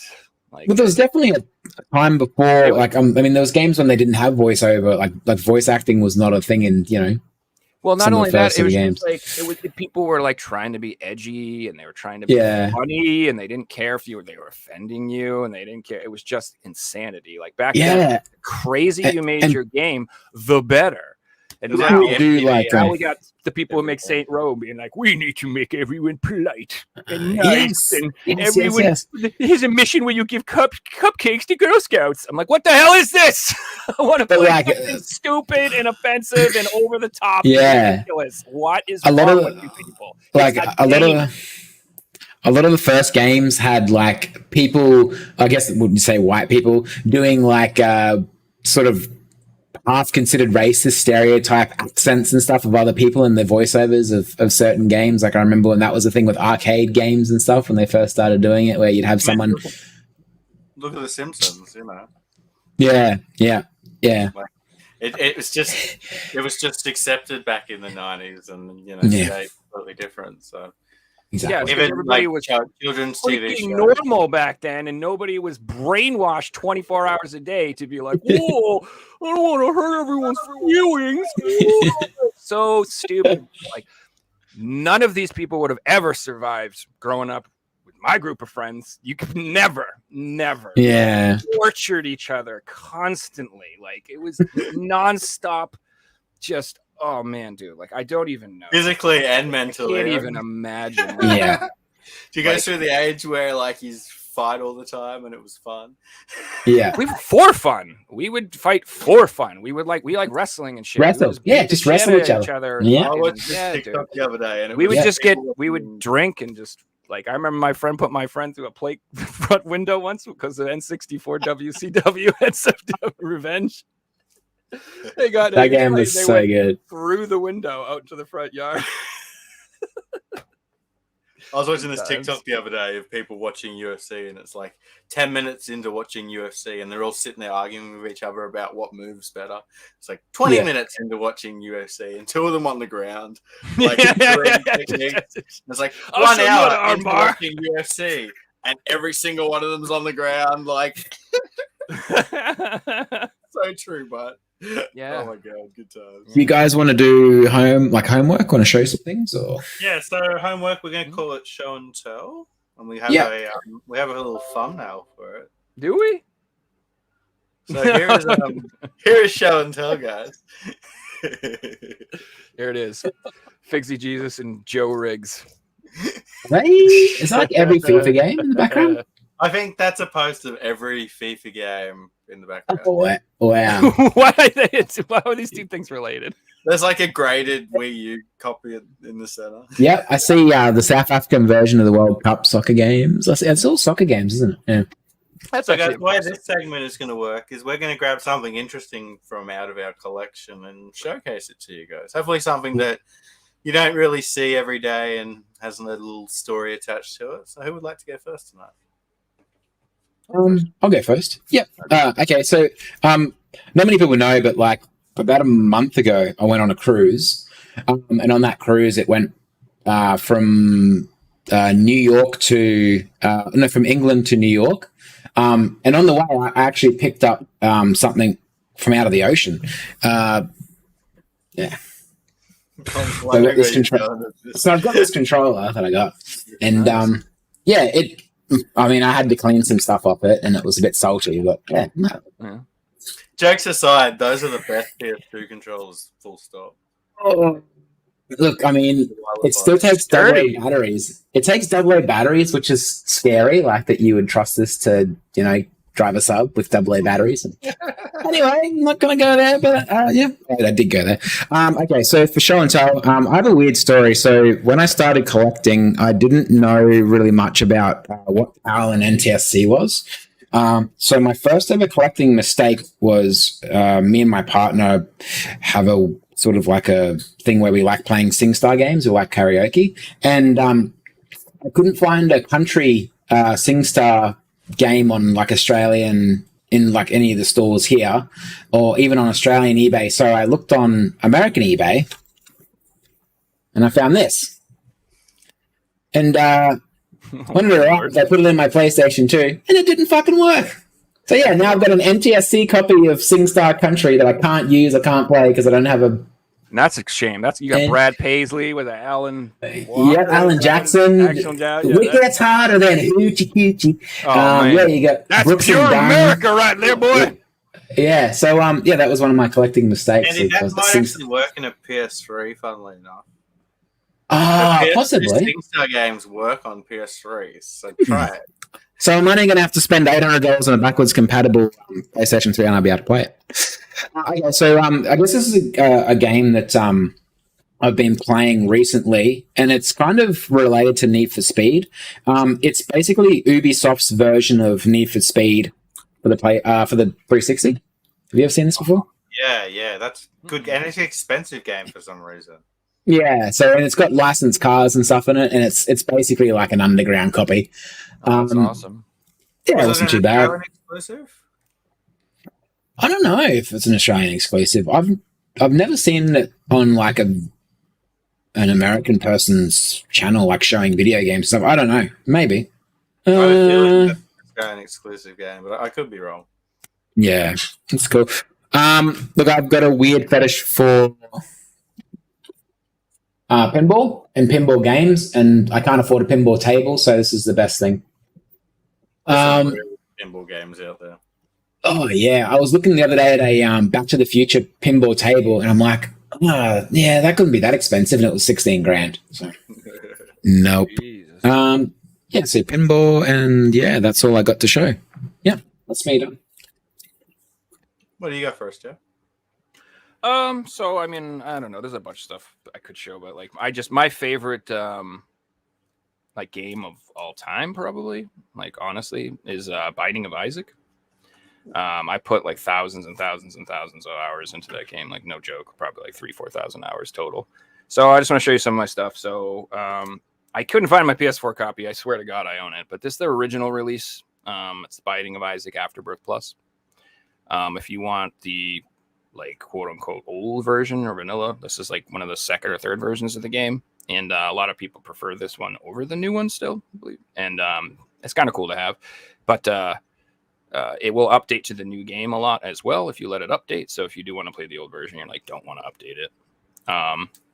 What's cool too is that Nicalis, the one that released it, they did like special versions of all their games, and they have like release copies. So this is the special like release edition version.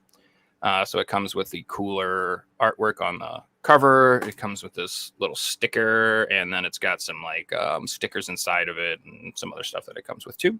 But kind of not super pricey, whatever, but it is rarer. And like if you like it's collecting stuff, I would pick this up. It's a cool one. I think it'll go up in value. And then they did recently come out with a new version of the game. So like I said, that was Afterbirth Plus. There's a new one called Repentance, which is like the final version of the game.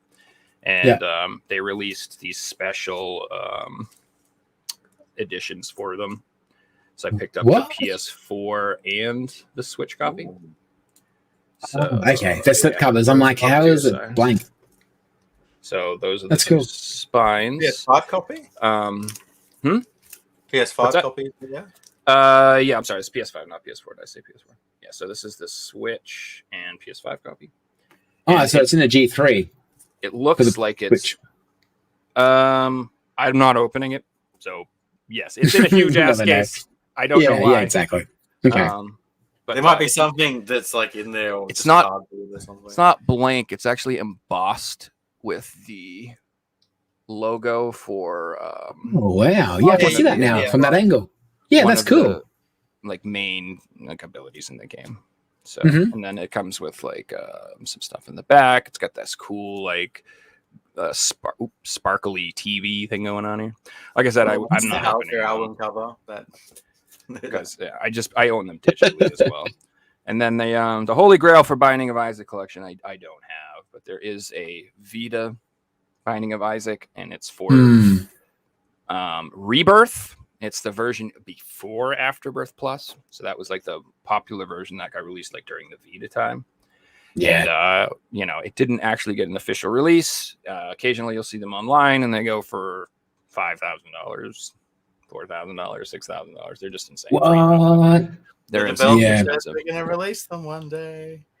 That's supposedly they exist. I mean, they absolutely exist, and copies have gotten out and they've been sold. So, and it's not like they haven't been made, because we know for a fact all the Vita carts have been produced. I would love to get it, because, like I said, it's the old version before the updates, and like there are people there that they want to play Rebirth. So is this literally the game? So is this literally a Vita cart that costs $4,000, like a Vita game that costs $4,000? Yeah. Wow, that's crazy. I think that's the most expensive that must be one, I think that must be frustrating, because like you can't complete the set because there's this BS expensive $4,000 game. That there's a couple of them. There was a 1001 Spikes is the other one, and Revenge of the Bird King. People have Revenge of the Bird King on the Vita. Yeah. Limited run games are meant to be doing it. It just hasn't come out yet. It is frustrating, because you know how I am with like wanting to complete things, but I don't beat myself up when I don't have something that didn't get an actual release. You know what I mean? So if somebody's like, I got this special copy. There was only 6 made. They gave them out at Fred's birthday party. That was the only way you can get them. I'm like, well, whatever. I don't give a shit. That's not much. Cool. Good for you. NBA Elite 11. NBA Elite 11. All PS3 collectors like doesn't count. It's not. Yeah, I would love to have it. Don't get me wrong. If I saw it and I could pick it up, you damn right I would. But like, I'm not losing sleep over it. And like I said, with Isaac, like. I spend less time playing that game. I don't need any more playing of Binding of Isaac. Yeah, but dude, it would be rad to have that. That would be like, so someone that's a complete noob. I would set that up on a display with like all of my games if I got that. Like I'd make its own display for it. I don't know what the Binding of Isaac is, so can you explain it? What the game is? I've never played it. So it's a twin stick shooter, and it's very strange. The premise is that you're like this kid named Isaac, and his mom is like this crazy religious nut who tries to murder him. So he escapes to the basement, and he goes into his basement, and he keeps going farther and farther down into the depths of hell, where you end up fighting Satan, and you fight your mother. It's quite psychologically deep. Like if you have like a lot of mental problems from a terrible abusive childhood, you'll just resonate with this game. I swear, I'm not even joking. And then like that's weird. Also, it's like very like poop themed. There's poop everywhere and piles of poop, and there's like poop items, and it's just very weird, very unique. But it is, in my opinion, it's just insanely addicting because there's just a million different items in the game, like so many, and each item interacts differently with each other. So you like can build like builds that are just really wild, and you know, you never know what you're going to get. And then if you're into like games that require some thought, like it is like an action game. You're supposed to shoot stuff, dodge bullets. That's all part of it. But it's like there's tons of critical thinking and decision making in that game. Where it has to be done quickly? No. You can like clear out the whole level and just sit there and look at the level for 5 minutes and be like, okay. I have one bomb. I need to get in these 3 rooms. What's the best thing to bomb? Maybe I can get more bombs. Maybe I can get more money to buy more bombs. Maybe I can trade my health in from storing more money. Maybe I can trade my money in to get more health. Maybe I can hit my sacrifice thing to get a penny, and then I can buy this thing at the store. And it's just like, it's really like, and then I can do one more little thing that I couldn't do before. So you can just play the game running through it and not giving a crap and just trying to, you know, pew your way through if you want. But if you sit there and you think, you can like, really like plan and like there are guys online that stream, they've like gotten like, you know, hundreds of thousands, you know, thousands of wins a row. They never die because they just sit there and they're so smart and they figure out what to do. It's just freaking amazing. So what? I'm a man, but insane. What console is it originally from? Like, where did it all start? It was a Flash game, strangely enough. Oh, it was like it was like a Newgrounds game type thing. Yeah, it was just a Flash Maybe it was game. A Newgrounds game. Yeah, okay. It's the same guy who made Super Meat Boy. If you're familiar with Super Meat Boy, same. Yeah. Wow, that's cool. That's so cool. It starts as a Flash game. Yeah, Flash games in my childhood. Started on Flash that like a huge. Yeah. I played back in the early 2000s Roblox, but it was the early Roblox on Flash, and I loved that. And I didn't. I knew about Roblox, but I never looked into it until a couple of years ago. And when I looked into it, I'm like, oh, that's just that Flash game that I played 20 years ago. But animations, and they made it so, you know, it's kids want to play it, etc. Newgrounds, man, my childhood. Flash. Yeah. Rest in peace, Flash. It's not around anymore. I know. No, that's how we got Alien Hominid too. That was a Flash game. There was lots of really good Flash games. You can actually download a pack from the internet that's about 4 terabytes in size, where someone's actually gone and collected most of the old Flash games and put them, like most of it's trash. But yeah, it's literally a 4 terabyte pack of Flash games that you can still play. So. Oh, that might be nostalgic. Dude, I bet that would be fun, man. Because I guarantee you there's like at least a dozen of them I forgot about. And I'll be like, oh shit, I remember this.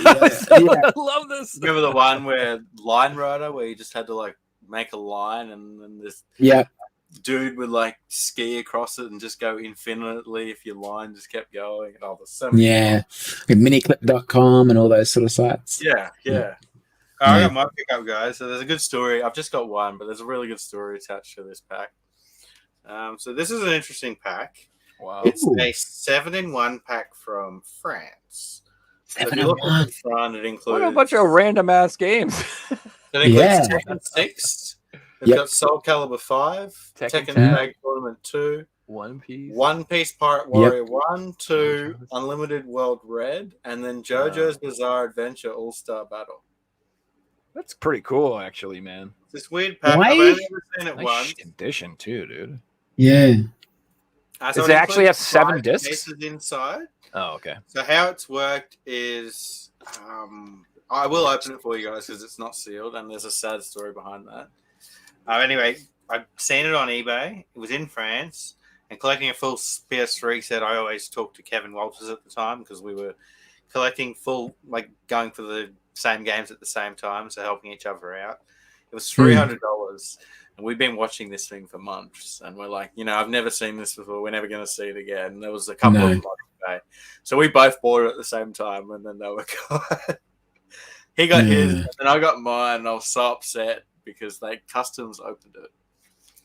However, because it's open, we can see what's inside it, so I'm just going to be really careful here. Okay, I was expecting a way sadder story, so I'm glad it wasn't that. They're going to be like Little Billy. It's still a sad story. It's just, Little Billy. I spent $300 on a game. He was dying of cancer, and I But took dude, his games. No, I'm just kidding. if you went, got 4 games on the inside, so the way they're all sealed, but aren't they? they're all sealed. Yeah, cool. So we've got One Piece Unlimited Red. It's got a nice sticker on it too. Yep. This one's pretty cool because it's an expensive game by itself, and that's Yeah, it JoJo's Bizarre Adventure. Yeah. That is- Mhm. Just sealed alone, that's like $150 plus. yeah. Yeah. I've been meaning to get the PS5. And how they've done this is they've added the fighting edition. So this is Oh, I have games. that one. Yeah, I have. Oh, Smart to get Okay. them in there. Yep. And then the last one, which makes sense, is the Pirates Warrior 1 and 2 double pack. okay. So that's how they've got the 7 games in that small pack. It's cool. Are they all in French or are they all in English? They're all in French, however, they all play in English. That's how powerful. Yeah, cool. Yeah. No, that's mad, man. That's awesome. Yeah, That's I really can't cool. say I've ever seen another one. I've spoken to some full set collectors in France who say that they've seen them, don't own them, and haven't seen them for a long time. So it's a really cool piece. I'm never going to sell it. It's They're all Bandai Namco games, aren't they?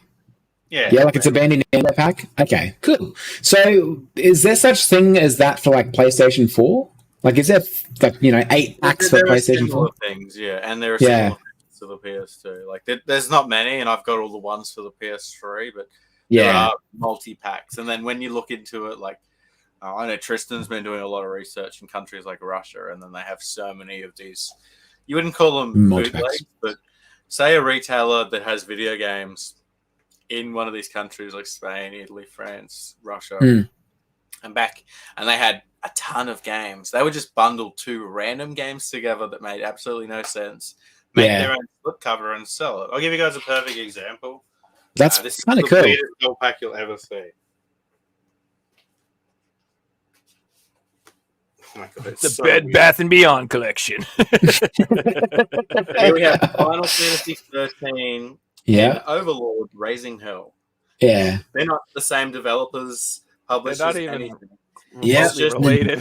what yeah. happened was we had too many copies of Final Fantasy 13 and Overlord, so let's double them up and get rid of them, and that's how it was sold. So there are a lot of these weird packs around the world, and that's just what it came down to. Like logistically, they need to get rid of things, and that's Yeah, I that's- like Overlord, by the way. You guys played Overlord? That's No. Did you ever play Dungeon Keeper? You ever heard of Dungeon Keeper, the original? Dungeon Keeper I think so. 3. I thought it's a really good game. yeah. Well, there's new ones that came out too, but Dungeon Keeper was like this awesome old school like RTS type thing where you were a demon and you were tunneling underneath the city and you were trying to like take over the world, and you would like build like these caves and train monsters, and it was just the sickest game. I loved it. And Overlord is like the spiritual successor, I guess they said to that. And they did come out with a new one, but I heard it was like pay to win, so I didn't play it. Yeah, I don't know. that's a shame. Gentlemen, the title of our podcast this evening is Did Limited Rare Games Just Sell Out a Mystery Game? So let's dive into this, shall we? So a couple of days ago, well, about a week ago, Limited Rare Games announced on their Twitter that a new game is coming. Stay tuned. And they told everyone the new game's going to drop at 2 a.m., so set your alarms. Joe, did you set your alarm? Not for 2 a.m. No. No, because Well, they also no, said no. 2 p.m. Then they changed their mind and they said 2 p.m. Yeah. Yeah. Well, a And lot then- of people set their alarms, etc. And by the looks of it, I'm assuming the traffic crashed the website because no one was able to get their orders in. And Unless it was done on purpose. Well, So I don't know if they actually did a 2 a.m. drop because that whole Twitter is a goddamn troll fest for either the developers and the people in the chat. I love There were it, people man. I love posting it. like, I just got my 5 copies. I'm like, bullshit, you did. It's not even live. You did not get your 5 copies. You're a liar. Like, everybody's trolling over there. Yeah. But we're talking about now. They'll tweet things like, maybe it's not the games we sold, but the friends we made along the way. Yeah, exactly. I like, we'll get through this together, guys, even if it takes days and stuff like that. I love how they just put memes in there, like they just don't care. Customer service. I gotta be honest with you. I love this. I love them because this is exactly what I mean by these people don't care if they upset you. Yeah. They don't care. They think it's funny, and I love them for it because they are funny, and I don't care if you're upset. You're a baby. And that's what I love about them. If like they send out tweets, they're like, here's the, a recommendation from customer service. You didn't get your game. It's a box of tissues. It's like, go cry. It's like, I just love them so much. Now controlling this account. Amazing. I love them so. To be fair, though, I know there are people that have ordered games from them and they haven't arrived, and I can understand you being pissed off. So I'm not making fun of you if you're crying. Paying for games you didn't receive, I would be pissed too. So I'm not. Yeah. I'm not talking about that. I'm not giving you a hard time, but I'm just like the people who are like, you I'm like, who cares? This is funny. I'm just laughing. It'll work. And if you don't get it, who cares? It's a game. It doesn't matter. So I have a question. Did you guys understand the concept of it? Because I'm pretty sure that I completely missed the point of when I read on their Twitter that it was a mystery game. You know what you bought. Okay, I thought that it was going to be a game that they would like reveal, and then you could buy the game and you'd know what you're getting. Yeah, so when the website crashed and stuff and it came back up again, I'm like, fuck it, I'll just buy this fucking game and like it's going to show up soon telling me what it is. And I bought it, and then like now I find out the premise of it is that they're just going to send you some random game. Dude, I never reveal it. To God, it's like Pretty Princess Party or something. I hope to God it's a troll. I really do. I don't even care. It would be so funny. I really hope it is. I really do. But they also said they would send out. You might have a chance of getting a super rare or a legendary. We're going to open ours together, I reckon. Yeah, well, me and Andy will a month after Joe gets his. Yeah, I probably will get mine first, but I'll definitely open it on the show. So I think it was pretty quick. Did you get Antarctica, Joe? Yeah, I thought we got that around about the same time. Yeah, I thought we got it around about the same time. Around about the same time.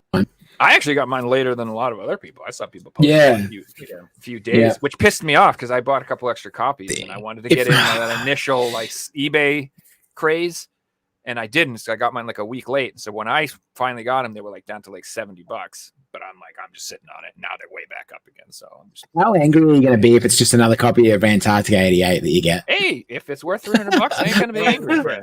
That's the thing. But like it's a crazy marketing ploy because if you look at other websites like this who aren't limited run games, these guys struggle to sell out. And like you can go on most of these websites and buy most of these games, but they didn't even tell you the game and it sold out in less than 24 hours. Like limited run games don't sell out anymore. I mean, I know that they sell it with a pre-order, etc. I just like it that they're not into the pre-order system because they weren't selling out, I like that they're not trying to pretend to be something that they're not. Like they're not trying to pretend like they're a FOMO company that are, trying to just sell things that people are fear of missing out. They know that. We're trying to preserve games that otherwise wouldn't get it. They're like, no, dude. No, dude. You're selling shit that's on FOMO.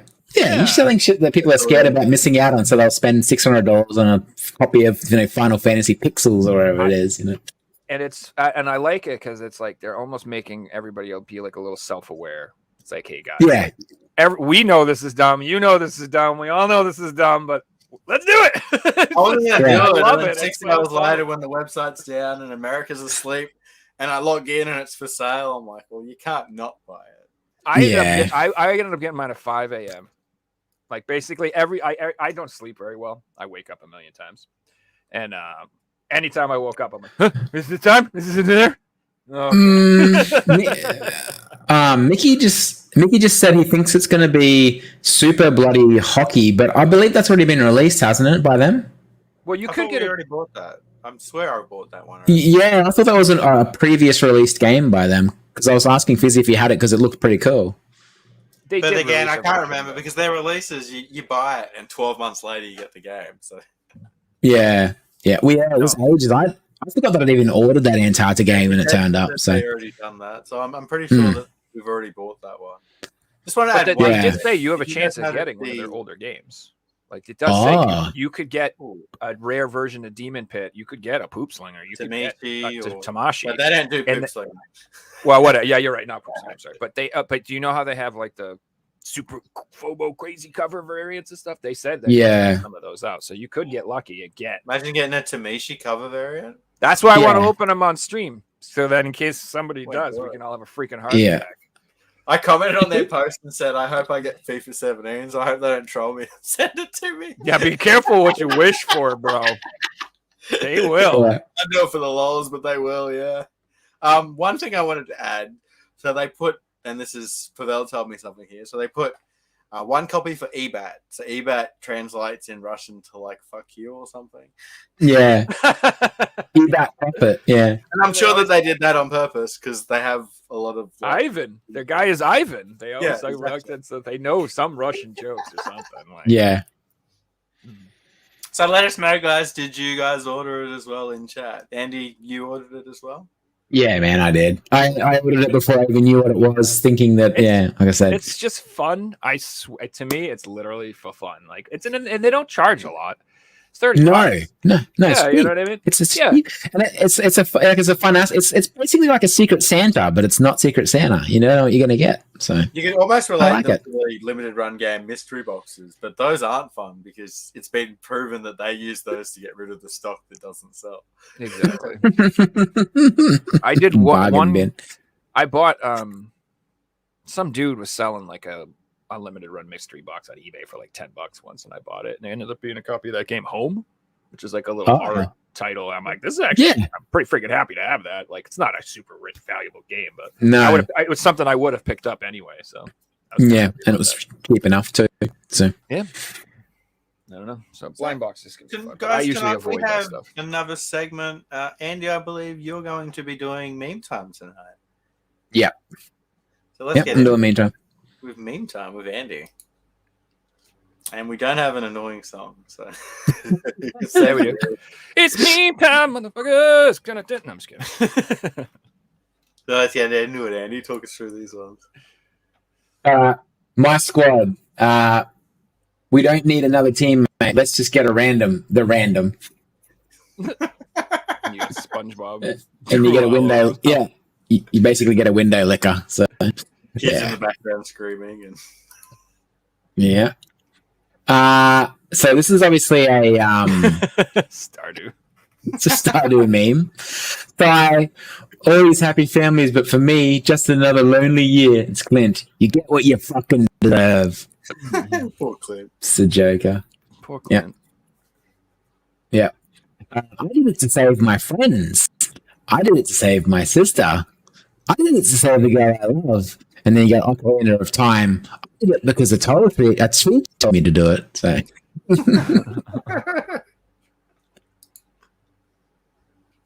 this one's a bit controversial.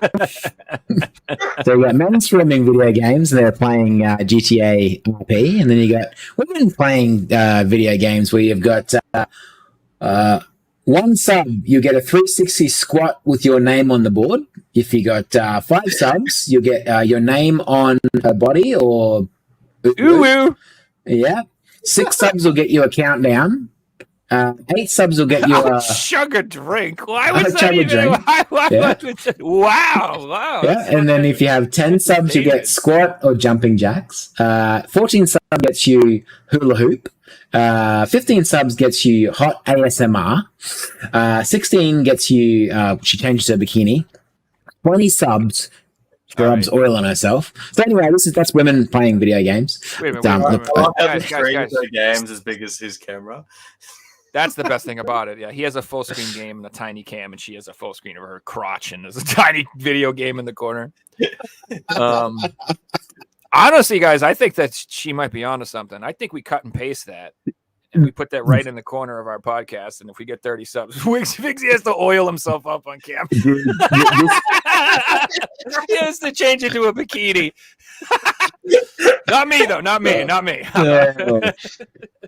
This game hits me. This meme hits me right in the feels, and it's probably going to be me in a week's time when I $1,000 on PlayStation VR2 to play that game you were streaming last night, Joe. So it's so realistic, and then you're looking at the bank account, and it's in debt for $349,000. Yeah, he's crying. Buying a Nintendo game in 2011 for $50, waiting 10 years for it to cost $60. That's so true, bro. Yeah. You'll never find a bargain game like that. Yep, so gaming as a kid. Of course I lost. I'm playing against adults with better PCs and my internet connection is good. Gaming as an adult. Of course I lost. I'm playing against kids with more free time than me. It's true, bud. Yeah, that's exactly how I feel.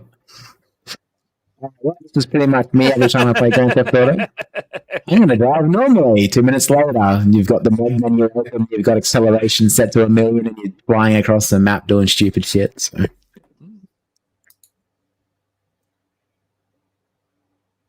So science, you can't hear images, and that's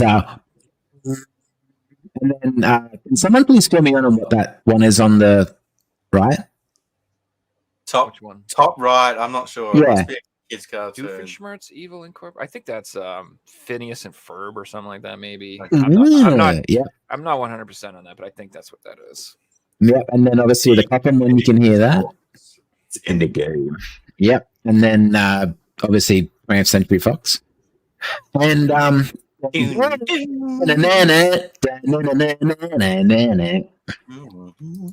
yeah. That was good.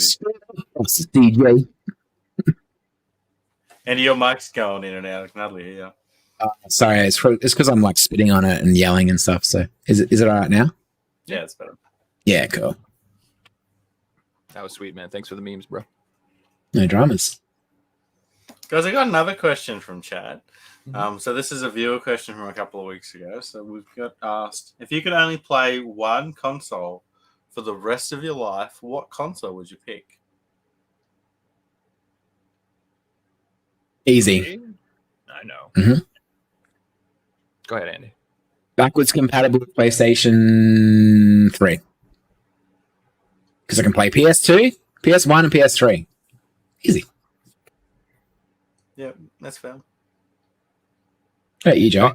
If I had to pick just one system, one library, I would do that too, to be honest with you. But I'd probably just go with PS1 for sure. Just like the PlayStation 1 to me has just an infinite amount of games that I could play over and over and over and over. I really could. I think it's just you recently picked up library. You recently picked one up, didn't you, Joe? Recently you picked up a backwards compatible. Yeah. Mm-hmm. I Make sure you get in there and clean it, man. Make sure you get in there and clean them, hey, because that's what kills them. Yeah. Dust, a little bit of dust, and they're gone. So. Oh, that's definitely when I turned it on. It definitely sounded like a freaking jet engine. Like, yeah. I was like, all right. But it works. Everything's fine. Just drive. Everything plays. It works great. It's just, it needs to be cleaned. I actually put my I bought an expandable SSD for my PS5 and just took that thing and put it in, and I couldn't believe how dusty that was. I was like, holy crap, dude. Jeez. So yeah, definitely. What about you, Figs? What would you play? I think it's hard to go past the PS4. Like I could say the PS5 for backwards compatible, but it's for the PS4 library. Just the best PS1 games have slowly crept their way into the PS4, and same as the PS2, and older libraries have snuck their way into the PS4, and you can play these games in HD and with trophies, etc. And like it's just consistent. Like we just got the Final Fantasy Pixel collection, and we're gonna get more of these amazing collections. Oh, forever. The PS4 is not dead. Yeah. We're going to get Tomba soon, Clock Tower. You know, we get Clock more Tower. amazing games, and they're all coming to PS4. And it's only I getting- think when eventually down the run, when it's like purely digital, and there are just like, because I think there'll be some companies that still put out physical. I think they'll still be putting out PS4 and Switch and PS5 stuff. I just feel like this generation is going to be like it forever. Yeah. because they're not going to keep making them. So it'll just be the people like us who like buying physical that'll just like the PS4 Yeah. library is going to be infinite. It's just never going to end. It's just Yeah. insane how much stuff, and it's still coming out all the time. Like you said, Figsy, they just, and you know, it is hard to say that it's not the best when they are porting over Tomba and they have Parappa the Rappa and they have Klonoa and they have, you know what I mean? Like they're porting all these games over. Like, dude, Yeah. I think you know. Silent Hill is pretty much the only one I can think of on PS1 that isn't like ported over at this point. Yeah. Really good ones. I'm looking at my wall right now, and there isn't many that aren't on PS4. Well, I would love if they did an HD remaster of the first like 4 Twisted Metal games and like release that as a pack. Twisted Metal 1, 2, and 3, 4 HD. All freaking dude, I would. Yeah. Like modern controls. Yeah. Oh Lord, would I love that? Yeah. So that would be. I would love that. I'm also. I would love for them to revive the Legacy of Kain series too. That's like one of my favorite series of all time, and it's just dead. And I would like them to bring that back too. So there's a couple PS1 things that they haven't gotten. They but did like you Legend of said, the it Dragon is- on PS4, I believe. I haven't don't know if played they it did yet. that one. Yeah, I don't know if they did you that can one. play it, the PS1 port, but They done it digital. They did HD. a digital, and they Yeah. added trophies and stuff too. I remember, which They're is going to cool. do Suikoden 1 and 2. Like, Oh, doing that the remake best looks sick. RPGs, you know. Yeah, so you know what, Figsy, I might have to change my answer because they are porting like a lot of the PS1 to the PS4.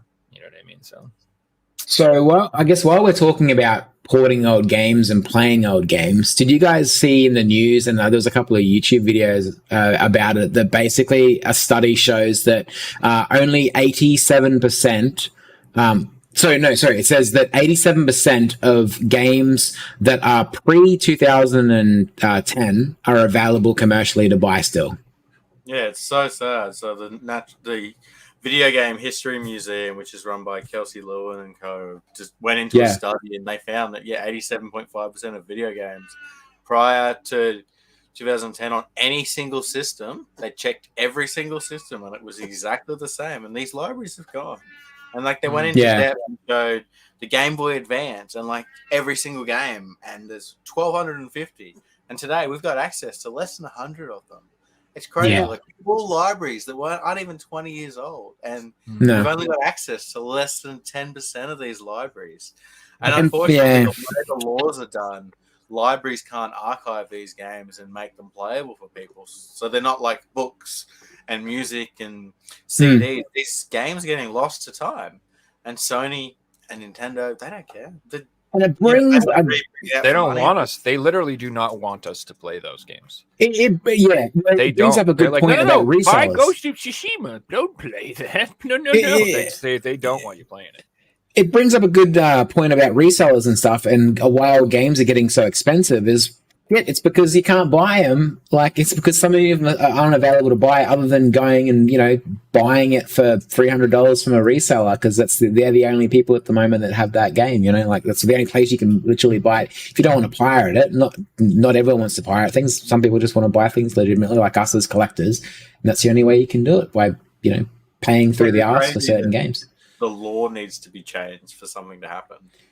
Yeah, Until the like, laws change, these companies aren't going to do anything different. so are we They talking should about? age out too before it becomes public domain. It should just be just like movies and music and stuff like that, intellectual property law.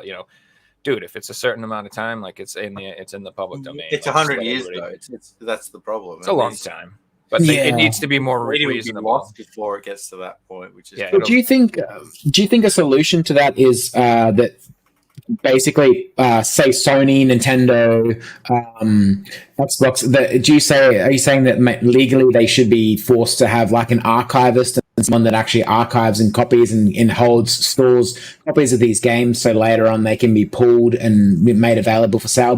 But then you sort of open yourself up to like all these different things. Like, do you expect Sony all that to be able to like mint discs in 30 years time for like 30 people that might want them? Like, No, I don't think it comes to that, but I think it wants to get to a point where people can go to an archive and download these games that are 40 years old that their dad talked about. Hey, I played this as a childhood. And I look it up, you can't buy it anymore. But you can go on this website and download it. That's not hurting Nintendo. You're not hurting Nintendo by playing a game that they made 40 years ago. You're not downloading Breath of the Wild or something, you know. No, and that's why the archive.org website is so important that everyone should get behind is the archive.org website does that. Like, you know, real old IP that these companies don't give a shit about anymore, and they're never going to try and sell them anymore, and they're not commercially available, and that's the only way you can get these things is, you know, through archives. It's the way it has to go. I'm all for it. Preservation. Yeah. Well, they do it for books. Preservation is important, but digital preservation in a digital age is even more important. You know? Yeah, it's true. Once it's gone, it's gone. As many people doing that as there are collecting physical games like us, because we know this. Like this generation, you've got the PlayStation 5 that has a disc drive version and digital version. You know, you've got the disc version, the digital version of the Xbox. You know, next they're slowly trying to wean us off physical media, and in the next generation, there's a massive possibility that those consoles are just going to be digital only, and that sucks. Those consoles I don't buy, man. Yeah, I will go PC at that point. What is the point of going console if it's in the digital future? For why the hell would I buy a PlayStation or an Xbox? I'll just buy a PC and build something amazing and play everything that way. There's no sense in it. Yeah. And there's, you know, look at the PS4 library. I can collect for that forever. I'm not worried about ever running out of things to play. Correct. Yeah, they're gonna shoot themselves in their own foot because there's over 500 PS4 limited run games, and they're still making them. That is insane. Yeah, and so they're basically, and so they've already captured the younger generation. The kids are not doing what we're doing, so they're aging us out, man. They're waiting to age us out. That's all they're doing. Oh, emergency tornado! We have a tornado warning, apparently, folks. So. That might be the end of me and my game collection. Yeah. Shit, where's my fentanyl? Get it. I'm just kidding. Hey, Joe, can we have any of your stuff that's left? Like, yeah. Thanks, man. What's some of your my waifu uncovered. Oh, your lawyer's gonna be watching this clip going, all right, so Joe verbally said that Andy and Figsy can have all this stuff. Yeah, I've already typed it down here. I've already recorded it. Dude, I have a nightmare that I die and my girlfriend's just like, you can have it all for $20. Go ahead. I just God, I want to put in something nice in this room. So just a nightmare of a garage sale of all your sealed games on a table somewhere with $1 each, with all these grubs just like racing in $5. Yeah, exactly. Just like resellers getting in there. If she posts the picture online and says Friday at 8 a.m., she'd have a freaking riot outside. Like, love it. Oh yeah. Oh man.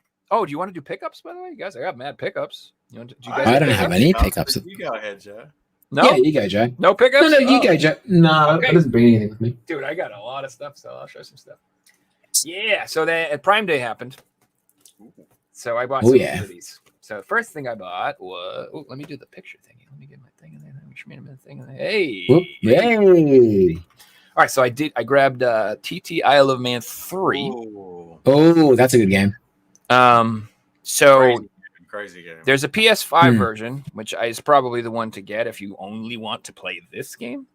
Yep. But TT Isle of Man 1 and 2 have also been released on PS4, and I own those, so I had to get the PS4 copy because I have OCD and I need to have them all in the same thing. Nice. Yes. And also, just if you are into racing games or whatever, these are really dope. They're awesome. Like, they look amazing. Yeah. They're super fun. And TT Isle of Man 2 in particular, that one only got released PAL. There is no NTSC release. So if you want to collect things, I would get that one as well before it's gone. This is nothing fancy. I just picked up a copy of Hello Neighbor because it was mad cheap. Yeah. Don't particularly love these games, but they are horror games, and therefore I must buy them.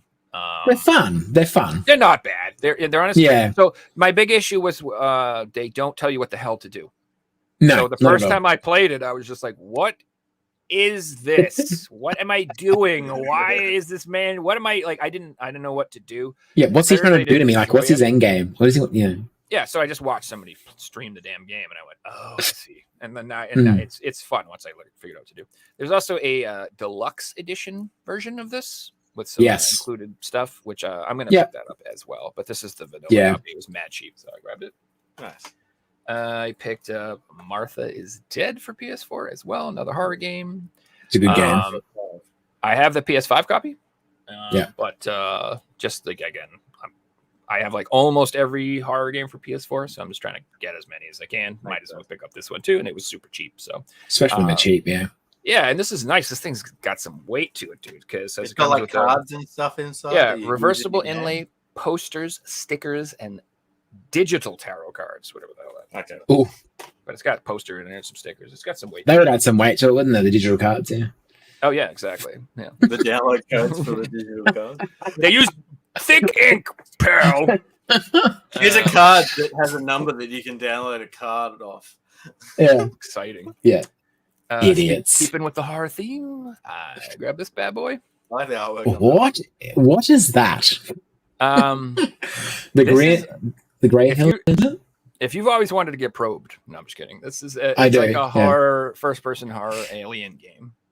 Okay. Like it just came out. Vibes. Abducted edition. It looks really fun, actually. It looks dope. I haven't played it yet, obviously, but I like the vibe. It looks really spooky and scary, and I like aliens. And I like, it's different. It's not ghosts. No. Or it's zombies. It's something different. Yeah, the usual. So I also grabbed Gal Guardians Demon Purge. Mm-hmm. I picked this up on the Switch as well, which I've been playing it on the Switch, and this is really fun. I'm actually loving this game so far. It's kind of Castlevania-esque, like it's got a 2D side-scrolling pixelated look to it, but it's not.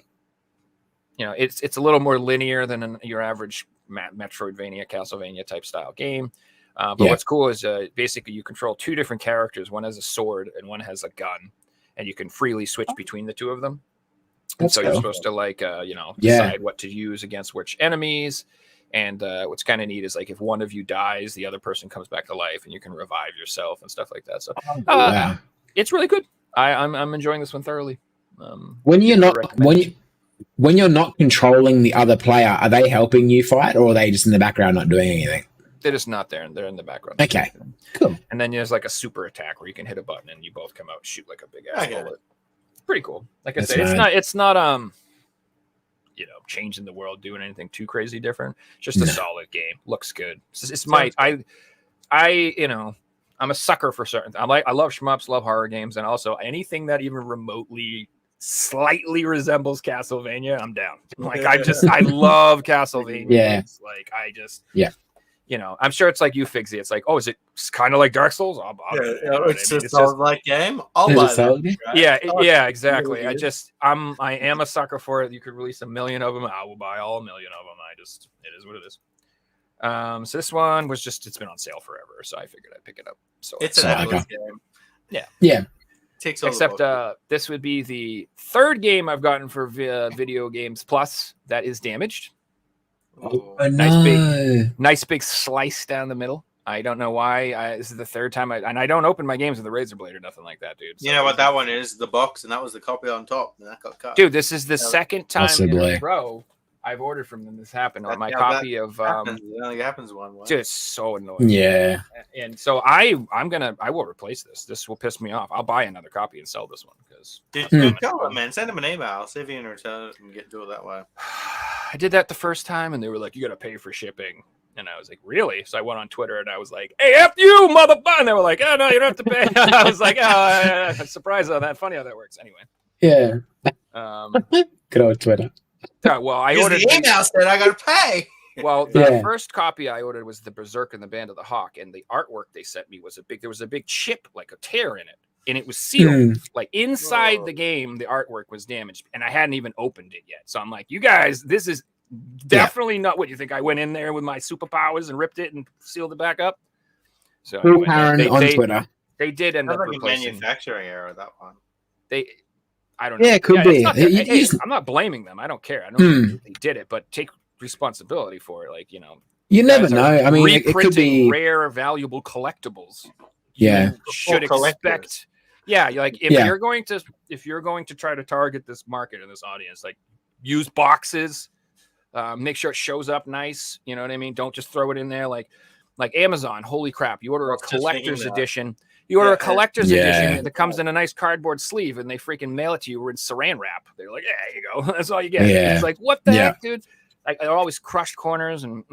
The anyway. Last of Us Firefly edition, and then Everybody's wonder was why trashed. every single person that bought them's complained because you've just sold it to Brr. every collector in America, and they're all pissed off. Exactly. Yeah. You're not using your brain. All right, so this one was no brainer. I'm obviously getting this bad boy.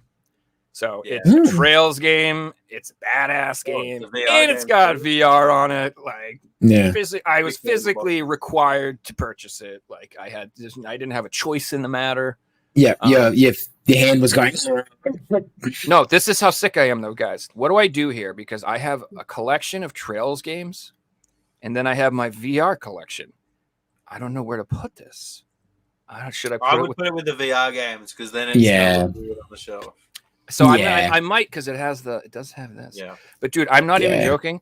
I think I'm gonna buy a second copy so I can have them in both places. No. You're a sick I was man, gonna Jay. say that first, but I'm like, I'm better than that. That's not the right answer. I have a fucking problem, guys. Uh, I literally think I'm gonna buy another one and just have it so I can keep it one with my Trails games and one with my VR. Okay, so this one again, Moon Scars. 2D action game. Yeah. Dark gothic, sort of looks like Castlevania. Yeah, it just looks rad. I like Blasphemous. I like games like that, like harder games. So I grabbed these two as well. Yeah. Man. And And of course, 2 copies. Yeah. oh hell yeah. And you always open and play the Switch copy, right? I usually do that. Normally. I keep Yeah. I keep Well, the, that's which is funny because financially I should do the opposite. The Switch games tend to, some of them hold more value. It depends on what it is, but a lot of them. Yeah. It's hard to I don't- say, really. I sit on the couch and play Switch a lot and watch TV. Hmm. And, Yeah, the I mean, PS5. you're not going to sell them anyway. Let's be honest. Oh yeah, No. that's true. No, exactly. Someday I will. No, there is someday that I will probably thin out one or the other, and who knows? I'll put if I'm dying or something. Nah, just sell the PS copy at the time, and you'll be right. I reckon Switch will be the first to go. I think so too, because it'll probably be worth more money. I love PlayStation 2. Like, that's where my heart is. Don't get me wrong. I love Nintendo and I love Switch and everything, but I really do like. I don't know. There's an emotional. I think you got to thing for me with pounder on that PlayStation because what stuff. happens if the next Nintendo console's backwards compatible with the Switch? I think it will be, and it better be. So I don't know. There's always stupid rumors going around that said that like it's going to accept the cart, but it requires like a software update to run on the new system. This is rumors upon rumors upon rumors upon rumors. These Rumors people- about something that doesn't exist yet. yeah, they just it's a bunch of horseshit. You never know. You never know, Could be true. Because, I mean, historically, Nintendo were okay with, like, backwards compatible stuff. Like, think of the Wii and the GameCube and stuff. So, maybe. Game Boy Advance. I mean, GameCube. Yeah, Like, they've so got a it's track Game Boy record of GameCube. caring, but... so the Switch is like it's closing in on the most sold system of all time. It's only beaten by PS2 right now, and I mean, it would be stupid of them to stop supporting it because they could be number one. So if they came out with a new console, it would be dumb not to make it backwards compatible, because if they do Exactly. make it backwards compatible, then they can do what they can do a Switch copy and the new copy, and they can sell it to two people. Like, what if the new Nintendo console isn't handheld? What if they just don't do that? What if it's like a regular home console and the Switch is the only Nintendo handheld available? They could still release games for the Switch for years.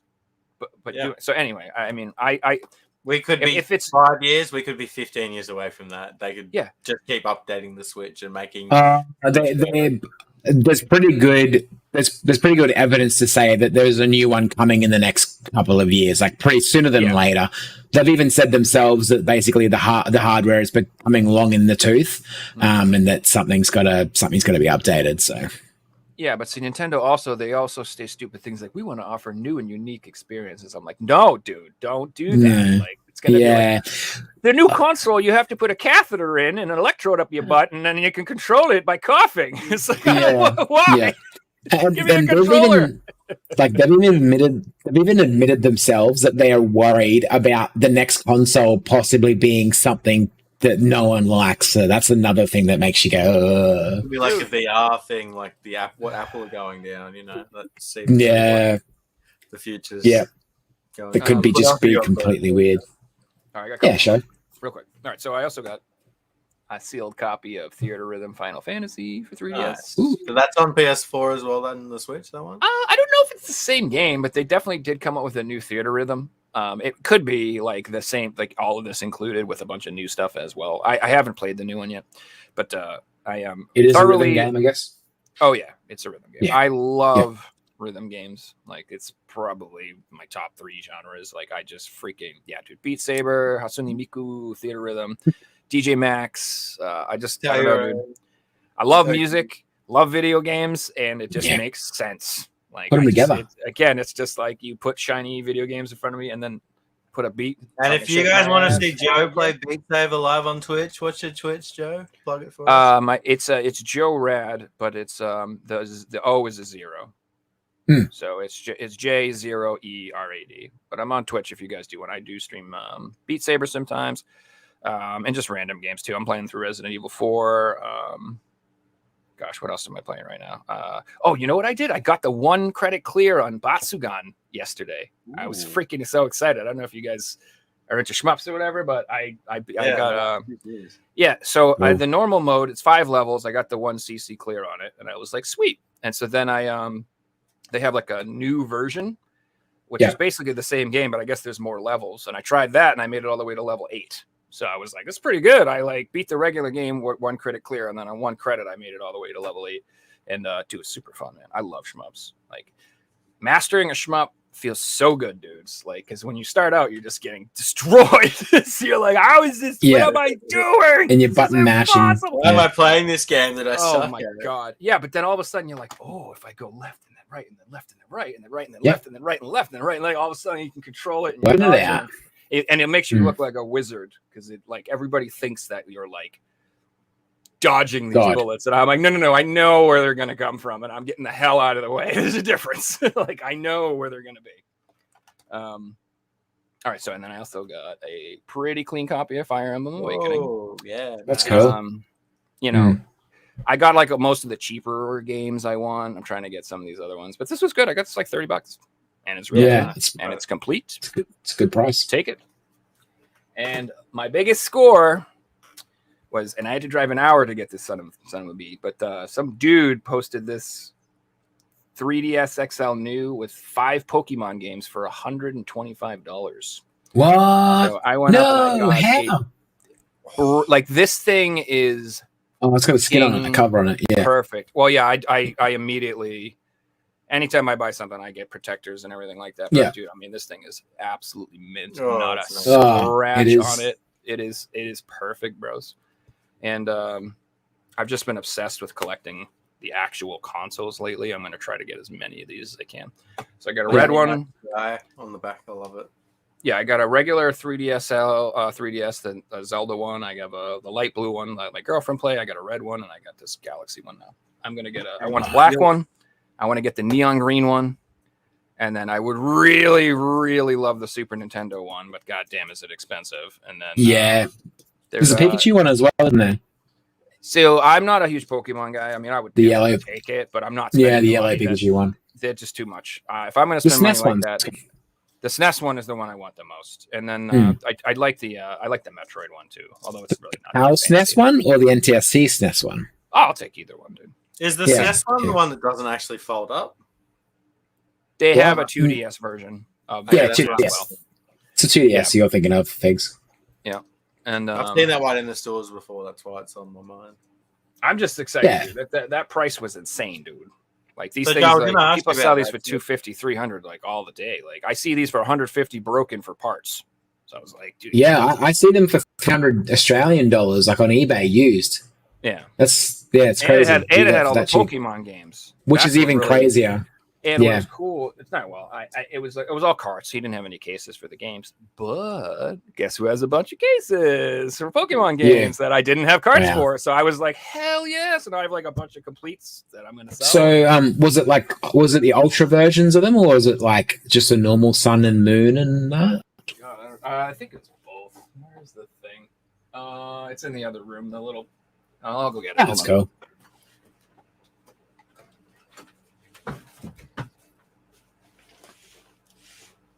It's been a while since I've picked anything up, I'll be honest.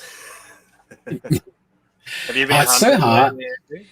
Yeah, I have, but it's so hard, man. Like with Marketplace, there's so many scams on there these days. Just scam posts for things that, like, straight away you get excited and you just oh, well, that's definitely a scam. You know, like Yeah, like I it meant to sucks. be picking something up in the morning, some DVDs, and like you don't know at the moment if anything's real until you like meet up with the people and be like, all right. So- Yeah, I already put one in here. So there was Ultramoon, Ultra. Wow, that's cool. and then it came with this Pokemon case. Yep. Which is all right. It's kind of dirty. It's not too bad. And then regular Pokemon X, Omega Ruby, Ultra Sun. So there is another Ultra in there, Yeah, that's cool. and regular Sun. Joe, you'll sell these games to make And the then- console free, right? And I got a little cool Pokemon stylus too. It's actually yes, a lollipop. and then it came with this big ass ugly Nerf case thingy, which is why it was in such good shape. This is what he kept it in. What? What But, the hell is that, man? It's a big ass Nerf case. Holy for shit! 3DS. Like, I mean, it is a It's, tank. it's Yeah. already a piece of shit to hold, and then that's Look how like, big that we're gonna add a brick to a brick. So yeah, I don't think I'll be saving this. Although there is the Yoshi Neon Green 3DS XL. And it Mm. might look okay with that.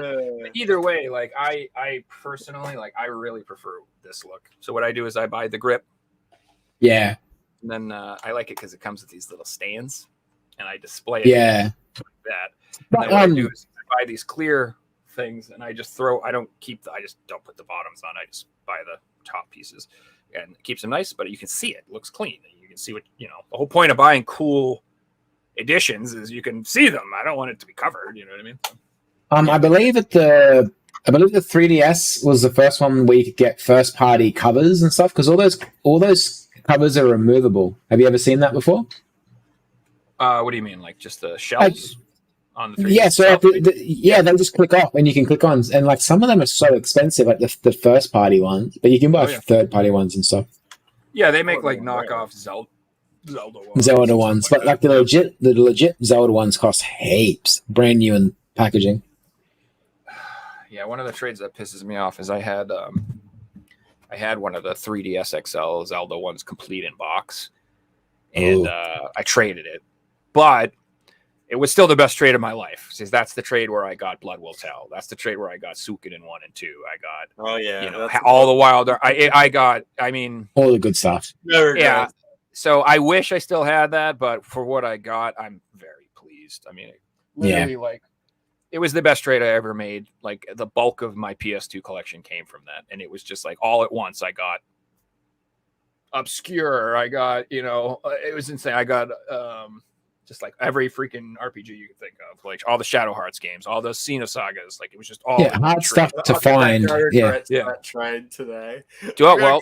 Yes, but I lost all my PS2 collection. That's how back in the day I was the only person who wanted Sony stuff back then. Yeah. Like nobody cared. And so like the guy, he had just all of this amazing Sony stuff, and he's just like, I just want Nintendo stuff. And so I traded him my 3DS. I gave him I did have like Zelda Twilight Princess in the big box with the amiibo. I had that. Ooh. I traded him that, which pisses me off because that thing is worth a fortune now. I really wish I kept it, but that's okay. And then some DS stuff, like nothing like really nothing. And for what I got dollar wise, I made You out did well. because But, I mean, it's not- yeah. way well. Like Blood Will Tell, it all by itself is worth more than the entire amount of stuff that I gave him. But I guess it's not really for you. It's not really about the monies and the values worth. It's more like you got shitloads of games that you care about that you wanted, versus just one console that had on the front of it or something, and it was new in box, which you could get anywhere. Yeah, that's replaceable if they're like that, Yeah, and that's literally what I did is I gave him that 3DS, and then I immediately went out and I bought this one, and I modded the crap out of it. I bought a red one. And then hacked it, and I put like Distance got every Nintendo game, Genesis game, DS game, all that stuff. Hey, gentlemen, I wanted to ask, where can everyone find you guys on social media? So I'm Joe Rad on Twitter. That's the one I use the most. So I post a lot of my pickups there, and just retweet stuff about the gaming industry, talk shit, just stupid stuff.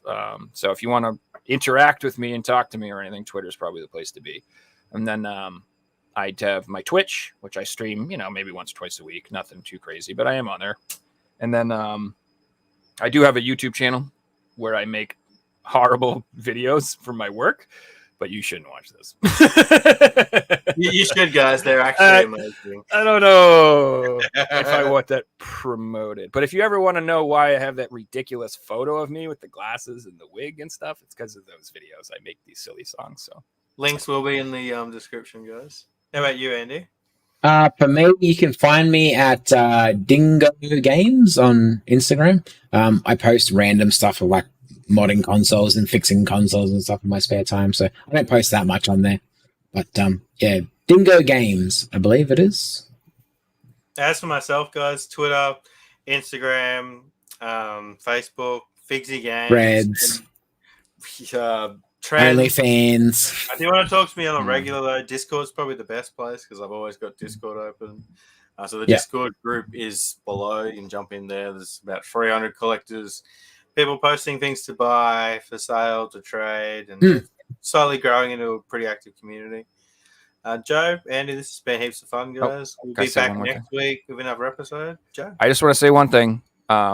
If you guys can like this, share this, anything like that, that'd be helpful. Figsy's actually really close to 5,000 subs. He's like on his way there. I would like to help push him there. So if you guys do like the content, try to help him out, man. Share it out. Have people. It's cliche, but like, comment, and subscribe. It really helps. Sharing is really the most helpful. Liking's great, and that stuff's great. But if you share the video, and actually some other people might see it that might normally have. And if you comment, I reply to every single comment. So there you go. So, but anyway, either way, if you're just watching, we appreciate that too. So thank you. But I just want to say that Figsy is on his way to 5K. I'd really like to see him get there. Get him there. Big number. That's scary. I have 6 YouTube subscribers, so we're working on it. Joe's on his way to 10, guys. Let's get it. Come on, boys. I post a video once every 3 months. It's totally worth it. Keep an eye on Discord, my Instagram story, and the PlayStation Collectors Podcast Facebook group for times on when the next shows will be. I try and post about 24 hours in advance. As well, YouTube, we're uploading the stream about 24 hours before we go live, so stay tuned for that. And as always, guys, happy hunting, and we'll see you guys next week. Okay, guys. Bye.